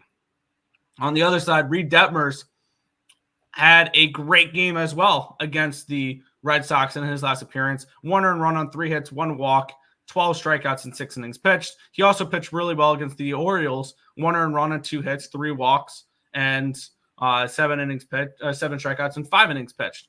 And I believe, I did not mean to click that. I believe that these two teams, these two pitchers pitched against each other that game, if I remember right. Nope, Houck pitched in the 12-2 game. And looking at the market here, it's kind of interesting with the line moving up. And the way I see it is with these two pitchers going at each other for the second time in a week, pitching well the first time, we have decent conditions with the wind blowing out. I'm going to flip the script here. Tanner Houck pitched great against the Angels last week, or less than a week ago. Reed Detmers pitched great against the Red Sox less than a week ago. Both of them get hammered tonight. And I'm going to take an over in this game. I'm going to take the over 9 in this spot. And I'm also leaning Angels if I had to bet a side in this game. But with that being said, I'm going to shop around. I'm going to find the best number here for a 9. I'm going to flip the script. And I can get 8.5 on ESPN, but that's a minus 135, though. I am good. I'll take the 9 at Fanatics at minus 105. And DraftKings also has a minus 105 for that. But I'm going to take it over on Fanatics because if I can get a decent line on Fanatics, I'm going to try to bet more on them because they give me rewards towards trying to get new jerseys, which I kind of want to bet enough with them to get enough money to get a new, probably a Gavin Williams Guardians jersey. So I'm going to take the over 9 here at minus 105 here on Fanatics. I have a bet in this game already. I'm already on Boston Red Sox. I think they bounce. Obviously, I'm high on this team. I think they bounced back after a really bad run against the Baltimore Orioles, which you could have made the argument that they should have won that series. They should have absolutely won the game. They're up 5-0 in. Game one and game one, you can make no argument for them winning. They lost 7-1. Yeah. Game 2 and 3, there's definitely arguments that they should have won those games. But Orioles magic, it is what it is. I love it. I still think this Boston Red Sox team is going to be a solid contender in the AL East. I think they're going to be above the Toronto Blue Jays, and I think they're going to be above the Tampa Bay Rays. I think they're a third-place team, and I think that the Yankees fall down to earth if they're not careful. Second-place team. So I do like the Boston Red Sox in this game. It is Reed Detmers versus Tanner Houck. And I like Tanner. He's been really solid. How about no earned runs on 2 walks, 7 hits, 12 innings pitched, 17 strikeouts. Great. He's massively improved. And I was the podcast I was listening to today, they were talking about Houck as one of the pitchers. And how he's kind of changed his pitch repertoire, where he's throwing less of his fastball that was getting hit a lot more last year. And I think he's more going towards a slider and a sinker, which has really helped him. I like him. I think he's going to continue to have a really good year. Yeah, I like him. But when you've had 2 phenomenal starts in a row and you're facing the same team that you just shut down less than a week ago, and the same thing with Reed Detmers, I like both these pitchers. You're seeing the same lineup for the second time in a week, though. And when you shut him down the first time, I'm going to take the over the second time. That's fine. That's right about the Royals win. The under can be a play. Passing under. Angels. Angels do feel like a sneaky side today. I can only look Angels in this game if I'm betting the over. I feel like the way you're talking about it, Nick, you should be betting the over. I did bet the over. Okay, my bad. I bet the over 9. Yep. There you go. I do like the over in this game, Nick. Do you like the over in this game? All right. Cleveland Guardians and the New York Yankees. Bronx Bombers minus 150 road favorites in this game. Total of 8.5. Guardians kind of feel like at first glance, feel like a sneaky dog. Line opened up at a 127. It got up to a 153. It's back down to a 128. So we've had a whopping 1 cent line movement towards the Yankees, even though this line has moved altogether up. It moved up 26 cents and it's dropped another 25. So kind of an interesting line moving here, a little bit of U-shaped line movement. Line opened up in a 9 and now it's down to an 8.5. It wasn't a 9 for very long, so it's basically been an 8.5 the entire time. 71% of the tickets, 77% of the cash on the Yankees. There's been buyback on the Guardians, and then 50-50 split on the total here in this game. For this matchup here, we have Carlos Carrasco and Clark Schmidt. Carrasco I'm not very high on.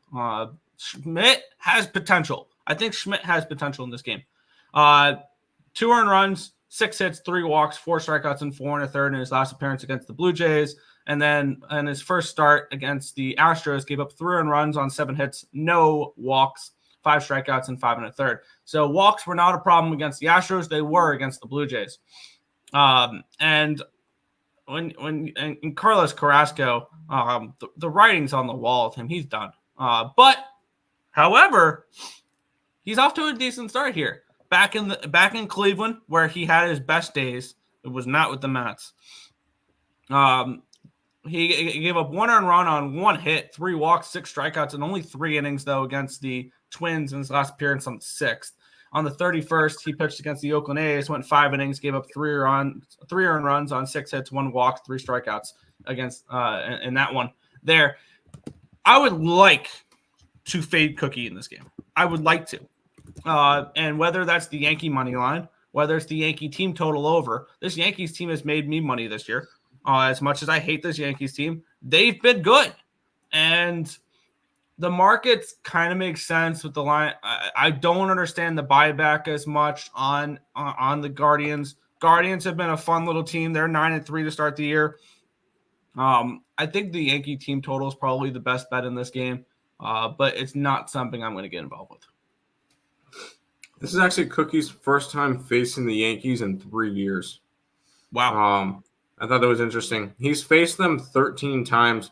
1 time with the Mets, and then the last time he faced him while in the Cleveland uniform was in 2018. Keep in mind he had the whole cancer thing in between that. So, but he's had okay success against the Yankees, but nothing crazy. I like the over in this game. I expect the Yankees to be able to get to him early and often. This is a Yankees team that is hitting. Their offense has been one of the more solid offenses in baseball. I believe actually they're one of the top offense, 13th. They're averaging 4.69 runs a game. And on the opposite side, I'm not a big fan of Schmidt. I think the Guardians will be able to hit against him. I could easily see this game being 4-4 at one point. I'm on the over at 8.5 between the New York Yankees and the Cleveland Guardians. We're getting a reasonable number here for the Yankee team total over at 4.5 on Caesars -110. That's very appealing as well. I'm gonna stay off. I'm gonna stay off this game. The line moving towards the under is kind of weirding me out on this one, but yeah, I can only look Yankees and over. All right, back to the check. We'll have the over. Where do you leave off? Regression due. Indians money line.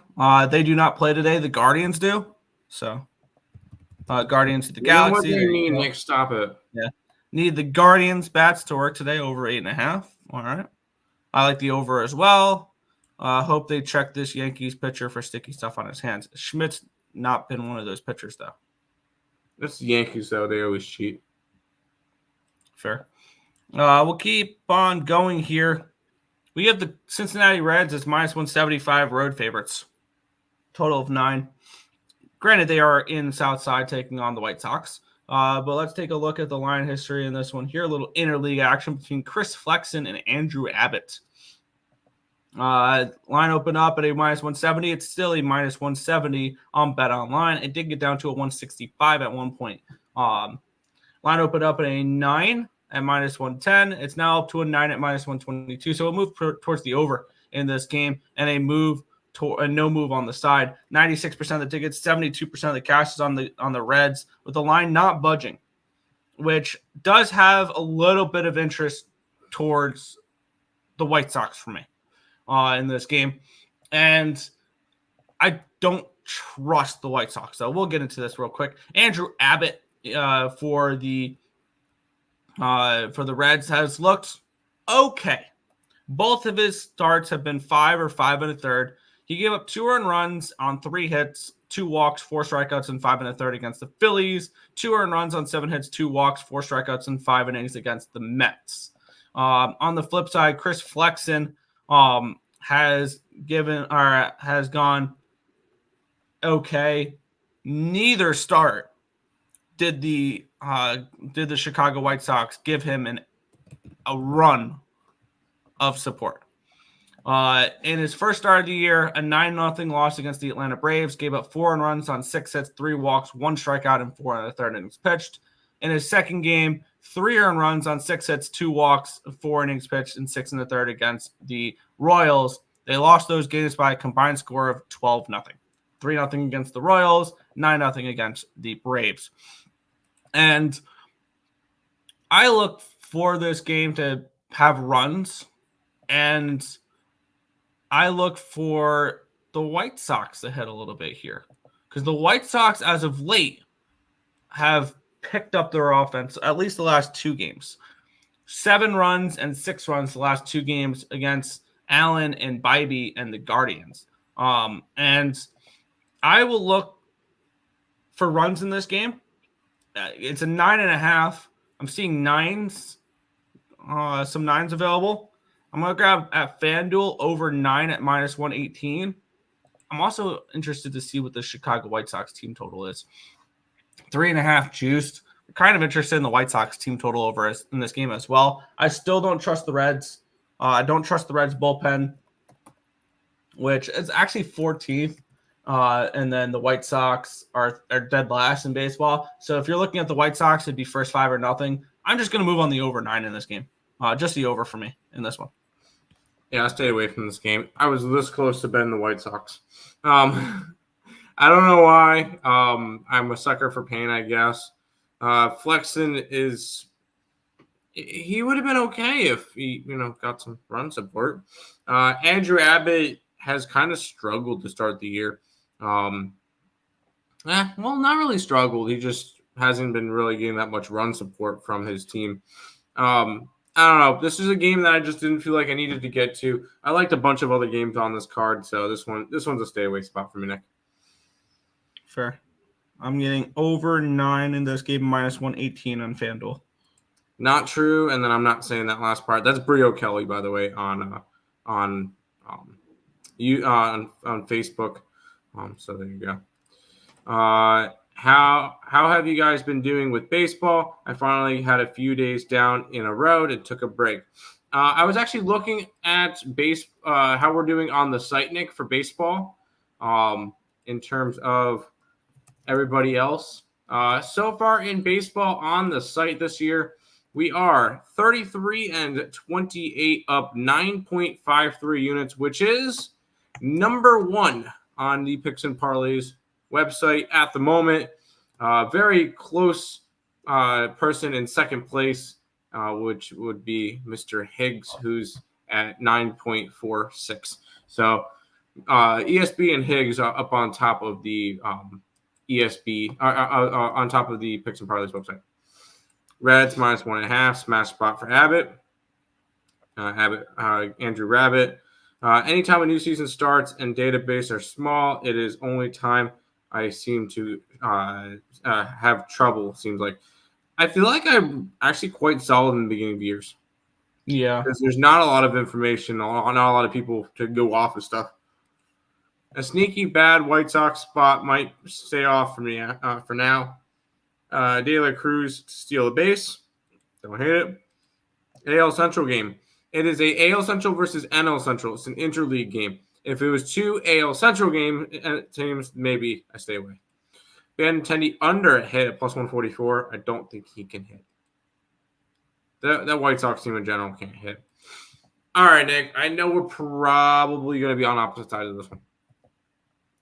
Houston Astros and Texas Rangers. What an ugly loss that was for the Rangers, or for the Astros yesterday. By the way, my numbers. Rangers lost ugly too. Yeah, that was a 1-0 game, but against the third place team in the division. The Oakland Athletics. By the way, to answer how I'm doing in baseball so far this year, I am. It looks like 61, 59, and 15. I've had a bunch of pushes so far this year overall, and I'm up about 4.6 units in baseball.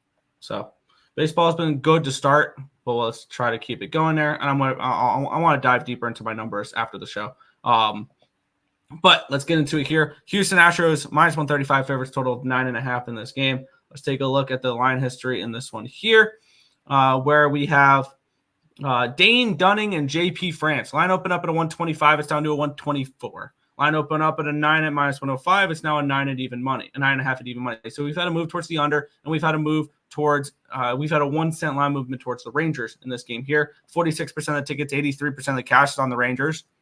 Fair. And then 86% of the tickets are on the over in this game, about 7,000 tickets in. Taking a look at the pitching matchup in this game here, where we have Dane Dunning and JP France. Dane Dunning is not somebody who excites me, but he is an average pitcher. 3 earned runs on 4 hits, 3 walks, 7 strikeouts, 6 2/3 against this Astros team. So he pitched okay against the Astros in that 3-1 loss against the Astros about 5 days ago.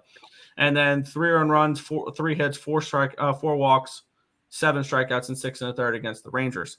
On the flip side, JP France did face and he had a very similar performance against the Rangers that Dunning did, or against the Dunning did against the Astros. 3 earned runs, 8 hits, 2 walks, and 5 2/3, 4 strikeouts. Against the Yankees, 3 earned runs, 6 hits, 1 walk, 5 strikeouts, and 5 2/3. So he's had meh starts, giving up 3 earned runs in both of them, but against 2 decent offenses. In the Rangers and the Yankees, in this for those matchups there. I don't have much of an interest in this game. I would like to back the Astros off of getting blown out yesterday, but with that being said, with them being blown out yesterday, their bullpen had to do an awful lot. Yep. And considering that Brown went 1 inning, 0.2 innings. I want to see what their bullpen usage was. Martinez, Scott, Montero, Abreu, Kissinger. So they used, and not including Brown, 5 relievers. Or they used 5 relievers yesterday. Granted, are they the top? Are they the top of the bullpen? No.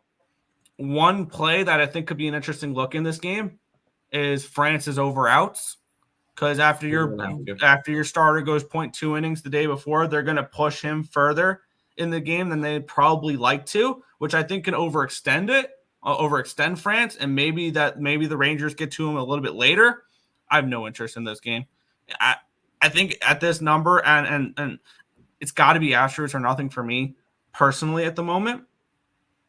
I have no interest in this game at all. I'm already on the Rangers. And it's until this Astros team proves me wrong. I'm sorry. The Astros have been, favorites every single game so far? No, they were dogs one game against Texas. They've been a favorite or a pick'em favorite every single game so far this season. Why? This team has looked horrible. They are currently the third worst team in baseball. The only two teams that are worse, I believe, are the Chicago White Sox and the Colorado Rockies. Miami Marlins. That is it. Marlins? That is it. Oh, Marlins. Sorry, Marlins too. And I'm getting plus money for Texas. Sign me up. I know Houston just got blown out 13-3. I don't like fading teams off embarrassing losses like that. Well, yesterday should have been a bounce back because previous to that they lost 11-2 against Kansas City. Yeah, I'm not believing in this bounce back crap for the Houston Astros. They look awful right now, and until they get their stuff together, I'm going to fade them. I faded them every single game of Kansas City series. I'm going to keep fading them here. Give me the Texas Rangers. I took them on the money line. I got plus 111, I think. Sure. Flip a coin. Oh, Abbott win. See, if you're going after it, that would not be a bad idea to do. Corey Seager over 1.5 bases and the Rangers team total over. I like it. I see a lot of runs here. Could be. Rangers money line smash spot. Sure. Rangers team total over. Let's go. Maybe the old Ranger. Like I said, flip a coin pass. I can agree with LJ. Agree been fading them. Astros. Until the Astros will be a good team this year. They just don't look good right now. You know who they remind me of right now, Nick? The Edmonton Oilers. Yes. They had a very, very shaky start. They'll be right back in a playoff spot in a month and a half. And they'll still win the division this year. They still have a chance to win the division. And I will look forward because I want to take a look at their upcoming schedule here. And it's not pretty. And hear me out. And I want to real quick just talk through this and take 2 minutes to talk through this. When am I going to look to bet them to win the division? And here's how it's going to look. We have 3 games. They have 3 games when against they go Texas. to the neutral games against Colorado. Hear me. But there's a couple games after that I would like to avoid. But 3 games against Texas, 3 against Atlanta, 3 in Washington. Not easy. 3 in Chicago. Not easy. I like this Cubs team. 2 against Colorado. Whatever. Whatever. Guardians are not easy. Mariners are not easy. Yankees are not easy. The way I look at it, right after the Colorado series, if you're going to bet them, because would we be surprised if over the next 4 series, 12 games, they go 3-9? Yeah, and hear me out. I've got a date circled now that I have written down that I would like to bet Astros. May 10th. May 10th. Yep. And May 10th for me, because after that they go to Detroit. That's winnable. Oakland for 4, Milwaukee for 4, LA for 3, all at home, and then they go to Oakland and then to Seattle. So May 10th, I'm going to reevaluate and I'm going to bet Astros to win the American League West. There you go. Cappit Rangers 2.5. The ex-world champs. Yep. Who's the McDavid of the Astros? Yordan Alvarez. Your daddy. There you go. Oilers ramp up for playoffs. Oh, because they got off to a slow. They got off to a slow ass start. And I'm very interested in backing the Oilers 4 days to win their after division. Markel's birthday. There you go, Markel. I'm so close to betting the Orioles to win the division. We got 4 games left in the MLB. Yep. We have the Seattle Mariners -125 favorites against the Chicago Cubs. Total 8 in this game. Let's take a look at the line history in this one here, where we have Bryce Miller and Jordan Wicks.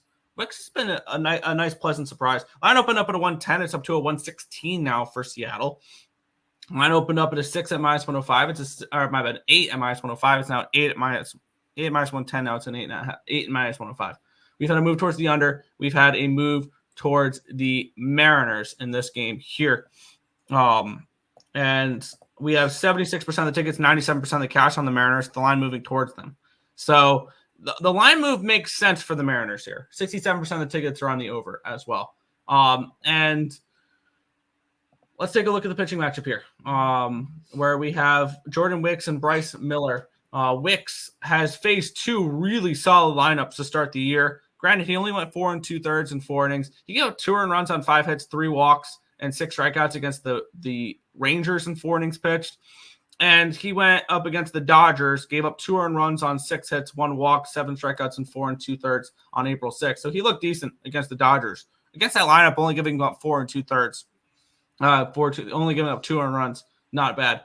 And he was somebody last year who was decent, 4-1 with a 4.41 ERA, only 7 starts though. On the flip side, Bryce Miller is someone that I think you and I were both semi-high on heading into the year. I like this Mariners rotation. I don't know what's wrong with the Mariners right now. They're just not off to a good start. And I've noticed that with a few teams that we were kind of higher on heading into the year that are off to slow starts, which I think will turn around. The Astros will turn around. The Mariners will turn around. The Diamondbacks, I don't know about that one. The Mets, they started off poor. They've turned it around a little bit. I think the Rays can turn it around a little bit. But Bryce Miller had a nice start in his last one. No earned runs on 3 hits, 1 walk, 7 strikeouts, and 7 innings pitched after a bad first start against the Red Sox, where he gave up 4 earned runs on 6 hits, 2 walks, 6 strikeouts, and 5 innings pitched. I can only look Cubs in this game. I want to find reasons to bet the Cubs. That's my mindset with the Chicago Cubs right now. Is they're a bet on baseball team for me. So it's Cubs or nothing for me.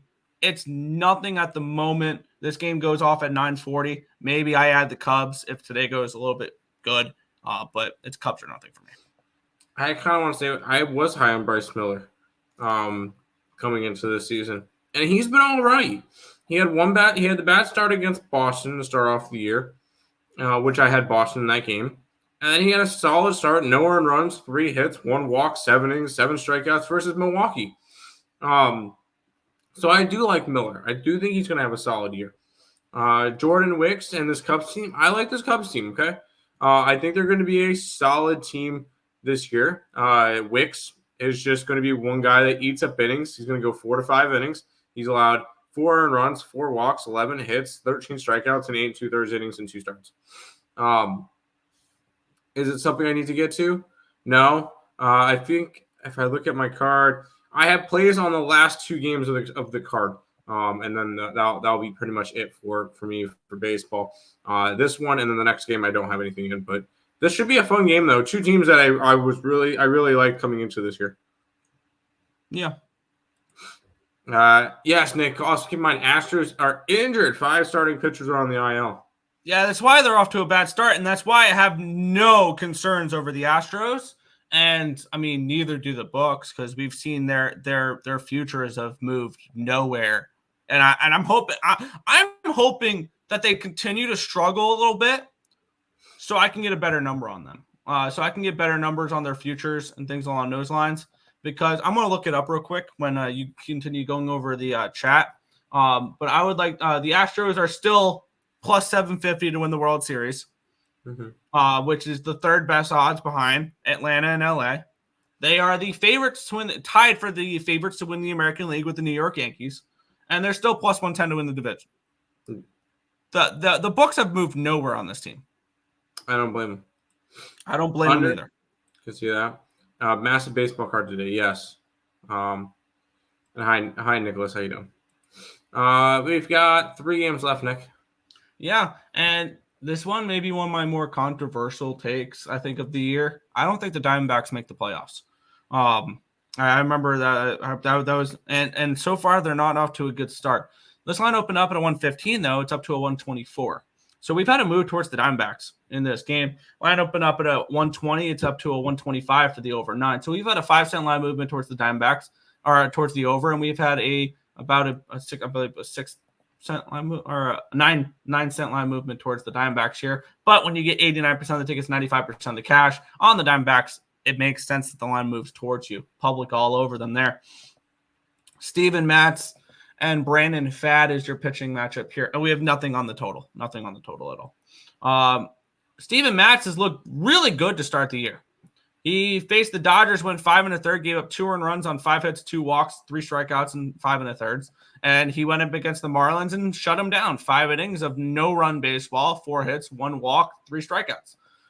And Brandon Pfaadt on the other side struggled last regular season, then went out and pitched amazing in the postseason, and started off the regular season with a really nice start. Granted, it's against the Rockies, who away from Coors Field don't know what a hit is. He went 5 innings, gave up 1 earned run on 5 hits, 6 strikeouts, and 5 innings pitched. He faces a legitimate lineup, and he gets banged up. 5 earned runs, 1 hit, 8 hits, 1 walk, 7 strikeouts, and 5 2/3 innings against the Braves. And I don't hate this Cardinals team, and I'm very interested in the Cardinals in this game. I am not a believer in this Diamondbacks team. Honestly, I think they're the 4th place team in this division. I think the Giants are better than them. I think the Padres are better than them. I think the Dodgers are better than them. When you look at this Diamondbacks team, were they lucky to make? I wouldn't call it lucky to make the playoffs last year, but is this a team that's going to make the playoffs this year? No. I don't think the Diamondbacks are a playoff team this year. And I'm going to look to bet against them here. I like Steven Matz, and Fangraphs has the St. Louis Cardinals bullpen rated 5th in baseball. So they're very high on this Cardinals bullpen. And over on Fanatics, plus 110, I'm going to take St. Louis in this game. I'm somebody with a Arizona to win the NL West ticket. And one of the big things with this Arizona Diamondbacks team, why they made a deep run in the postseason last year, was because of Brandon Pfaadt. Yeah. Is he off to a good start this year? No. He was part of the game that didn't the Diamondbacks go up like 6-0 or something? No. That was just a ugly. Oh, yeah, they did. They went up 6-0 in the first inning and then blew that game. That's right. I kind of lean towards Arizona. I'm very, very low on St. Louis. I think St. Louis is not a playoff team. I don't think I think they're the second best team in the Central. I would say Chicago is going to be better than them. I would say Pittsburgh will probably be better than them, and Milwaukee will be better than them. I think Pittsburgh falls off. I think Milwaukee falls. Right now I would have it Cubs, Cardinals, Brewers, Pirates. No. You know what? At the end of the year, I could easily see the St. Louis Cardinals being a last place team. They could be in last place. They could be a 5th place team. For a 2nd place team. Cubs win the division. I think the Cardinals finish 2nd. The Reds finish 3rd. Brewers 4th. And the Pirates 5th. You can switch out Pirates and Brewers, though. There you go. No NBA till playoffs.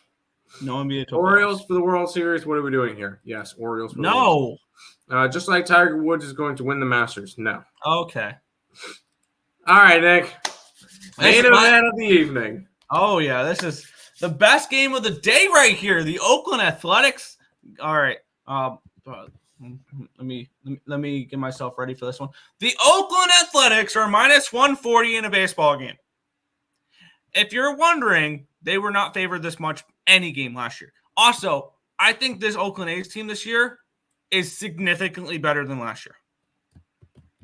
And when you look at this Oakland A's team, we have Jake Irving and the first 5 Wizard, Paul Blackburn. Line opened up at a minus 130 for the Oakland A's. It got up to a 135, and it's come down to a 128 here in this game. Line opened up at an 8 minus 105. It's up to an 8 minus 108 in this one here. we have, wow, the public is on these Oakland A's. 83% of the tickets, 98% of the cash, 5,500 tickets in this game. And we have nothing on the total. Now, for me, looking at this matchup, this one's pretty plain and simple, cut and dry for me. Let's get into it, though. Jake Irving and Paul Blackburn. Paul Blackburn, the first 5 wizard, has looked great this year. No earned runs and 3 hits, no walks, 4 strikeouts, and 6 innings pitched against the Tigers. No earned runs, 3 hits, 1 walk, 3 innings pitched, and 7 innings against the Guardians. They won the first 5 in both of those games, needless to say. And he has been, I believe, other than Austin Gomber, the most profitable first 5 pitcher last year. Paul Blackburn, if I remember right. And Kramer. Dean Kramer. First 5? Mm-hmm. I thought he was a full game guy, Kramer. I think he was both, but go ahead. I thought Austin Gomber, I know, was number 1, which was crazy. And for me, this one's pretty plain and simple. Oakland first 5. Because one thing, I mean, the Oakland A's, according to Fangraphs, have the 18th rated bullpen and National 16th. I'm very interested in doubling down on the freaking A's today. Definitely like them first 5. Maybe play them full game -1. Which is ugly. It sounds ugly. Or I can. They're -140. Oh, no, they're -135 in the first 5 innings on Bet365. I will move on the first 5 money line at -135 there. Full game, I'm seeing -135s, -130s. On -130 on BetMGM. I don't think I want them full game. I think I just want to limit it to just the first 5 innings. It's all I really want to do in this game is the first 5 -135, which sounds expensive. It probably is. But I want to back Paul Blackburn in the first 5 innings, and I think this is the only time I'm like truly confident backing the Oakland A's is when Paul Blackburn's on the mound. So even at -135, usually he's a dog in the first 5 innings. He's a favorite today. I think he's a favorite for a reason. Oh, my bad. I forgot to go over Jake Irving's numbers, which have not been particularly great. 4 earned runs on 5 hits, 1 walk, 5 strikeouts, 6 innings pitched against the Phillies. They lose that game, and they lose against the Reds. He gave up 3 earned runs on 7 hits, 2 walks, 4 strikeouts, and 5 innings pitched. I'm on Paul Blackburn in the Oakland A's first 5 -135. I think this is going to be the first time I've ever said this on the Earle Sports Bets channel. Let's ride the mega wave. Oakland run line. I've never bet an Oakland -1.5 run line before, and we're doing it today. Oakland run line +165 is Paul Blackburn Day, and the Oakland Athletics are favorites for a reason. I think at the end of the year, if you're going to want to bet anything with the Washington Nationals, it's going to be them at home. I don't really think you're going to want to back them as much on the road. I really like the Oakland Athletics today.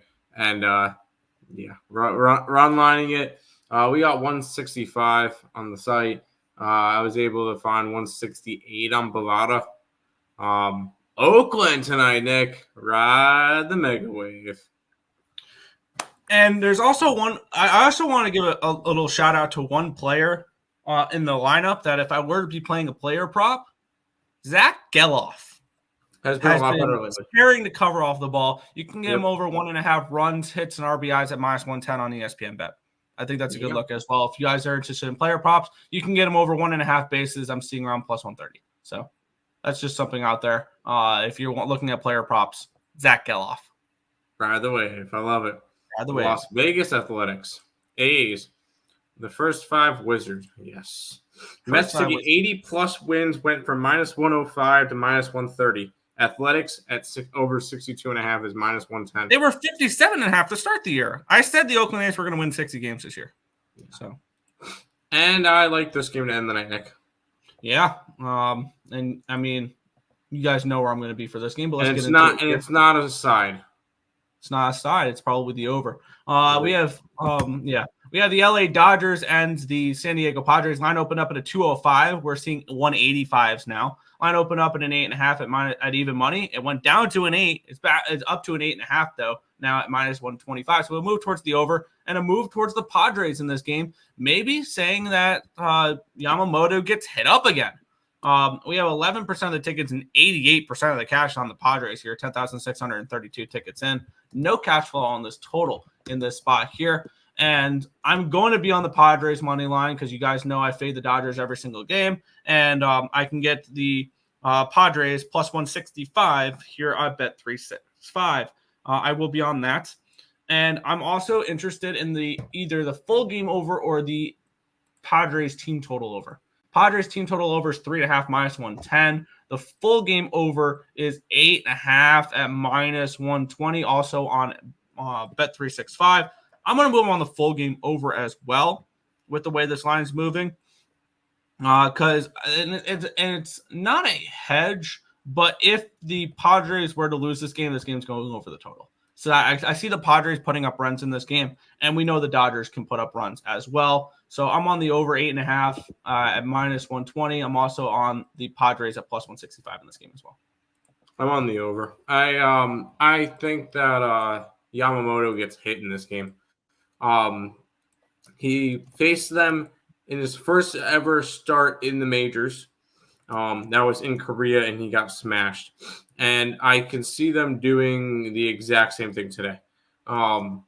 Plus, this Dodger offense is powerful. And it's just a team that, if anything, I think that this team is going to be a huge over team this year in the Dodgers, just because of how good their offense will be. So I do like the over in this one as well. Over 8.5 between the San Diego Padres and the Los Angeles Dodgers for me. I feel like when we look at the Dodgers, they're basically the West Coast Braves, where their lineup is the best in baseball, but their pitching staff leaves us with a lot of questions. It does. I agree. Tim's getting me excited. Tim getting excited. Excited gets me excited. Hey now, easy there, Nathan. Easy there. Easy. Padres first half plus a half. Why not? There you go. That is all the games we made it through the entire show, Nick, in 2 hours. All right, yeah. We're gonna have a lot of shorts coming out today. All right. Make sure you guys, if you are new to the channel, like, comment, subscribe, share, do all the good stuff. We appreciate all the support. Check out all links in the description below. I have to do this. Boom, right above Nick's head. YouTube, Twitter, TikTok, and Instagram. All those links down below. If you guys are interested in grabbing the complete card every single day, we got a bunch of stuff going on. So $5.99 a month, 16 cents a day, and it helps support the channel. Recapping for today, I have no hockey, so let's just get that out of the way now. I'm on the under 7.5 in the Detroit Tigers game. Orioles every day. Braves run line, over in Mets game. Red Sox money line, over in the Yankee game. Texas Rangers, and then the Oakland run line and the over in the Padre game. Nick? Yeah. Staring down two futures plays that I would like to make in the NHL. Taking Edmonton division, Carolina division. I probably will pull the trigger on those after the show. I'm on Carolina and St. Louis over 5.5. I'm on Nashville, Chicago over 5.5. And I'm very tempted on Nashville's team total over now. Because we have Soderbaum expected for tonight. I'm on the Ducks team total over 3 at plus 110 and the full game over 6 at minus 115. In the MLB, I'm on the Minnesota Twins at plus 110. I'm on the Milwaukee Brewers at minus 105. Quadrupled up on the Braves game. That'll be my most invested into a game I am today. First 5 run line, full game run line, team total over 5, full game over 8.5. I'm looking for the Braves to beat the crap out of the Marlins today. LA, Boston over 9. Cincinnati, Chicago over 9. Cardinals money line plus 110. Oakland first 5 minus 135. Padres plus 165. Padres, Dodgers over 8.5 as well. There you go. Yamamoto sounds like a video game character. I see the Dodgers are equivalent to the Celtics. They like to beat teams heavy. Yeah. Good luck, everyone. Go Pack-Go. Sure, go Pack-Go. Green Bay Packers to win the NFC North next year. There you go. That's going to do it for this edition of the Earle Sports Bet Show. We'll be back tomorrow. Peace out, guys.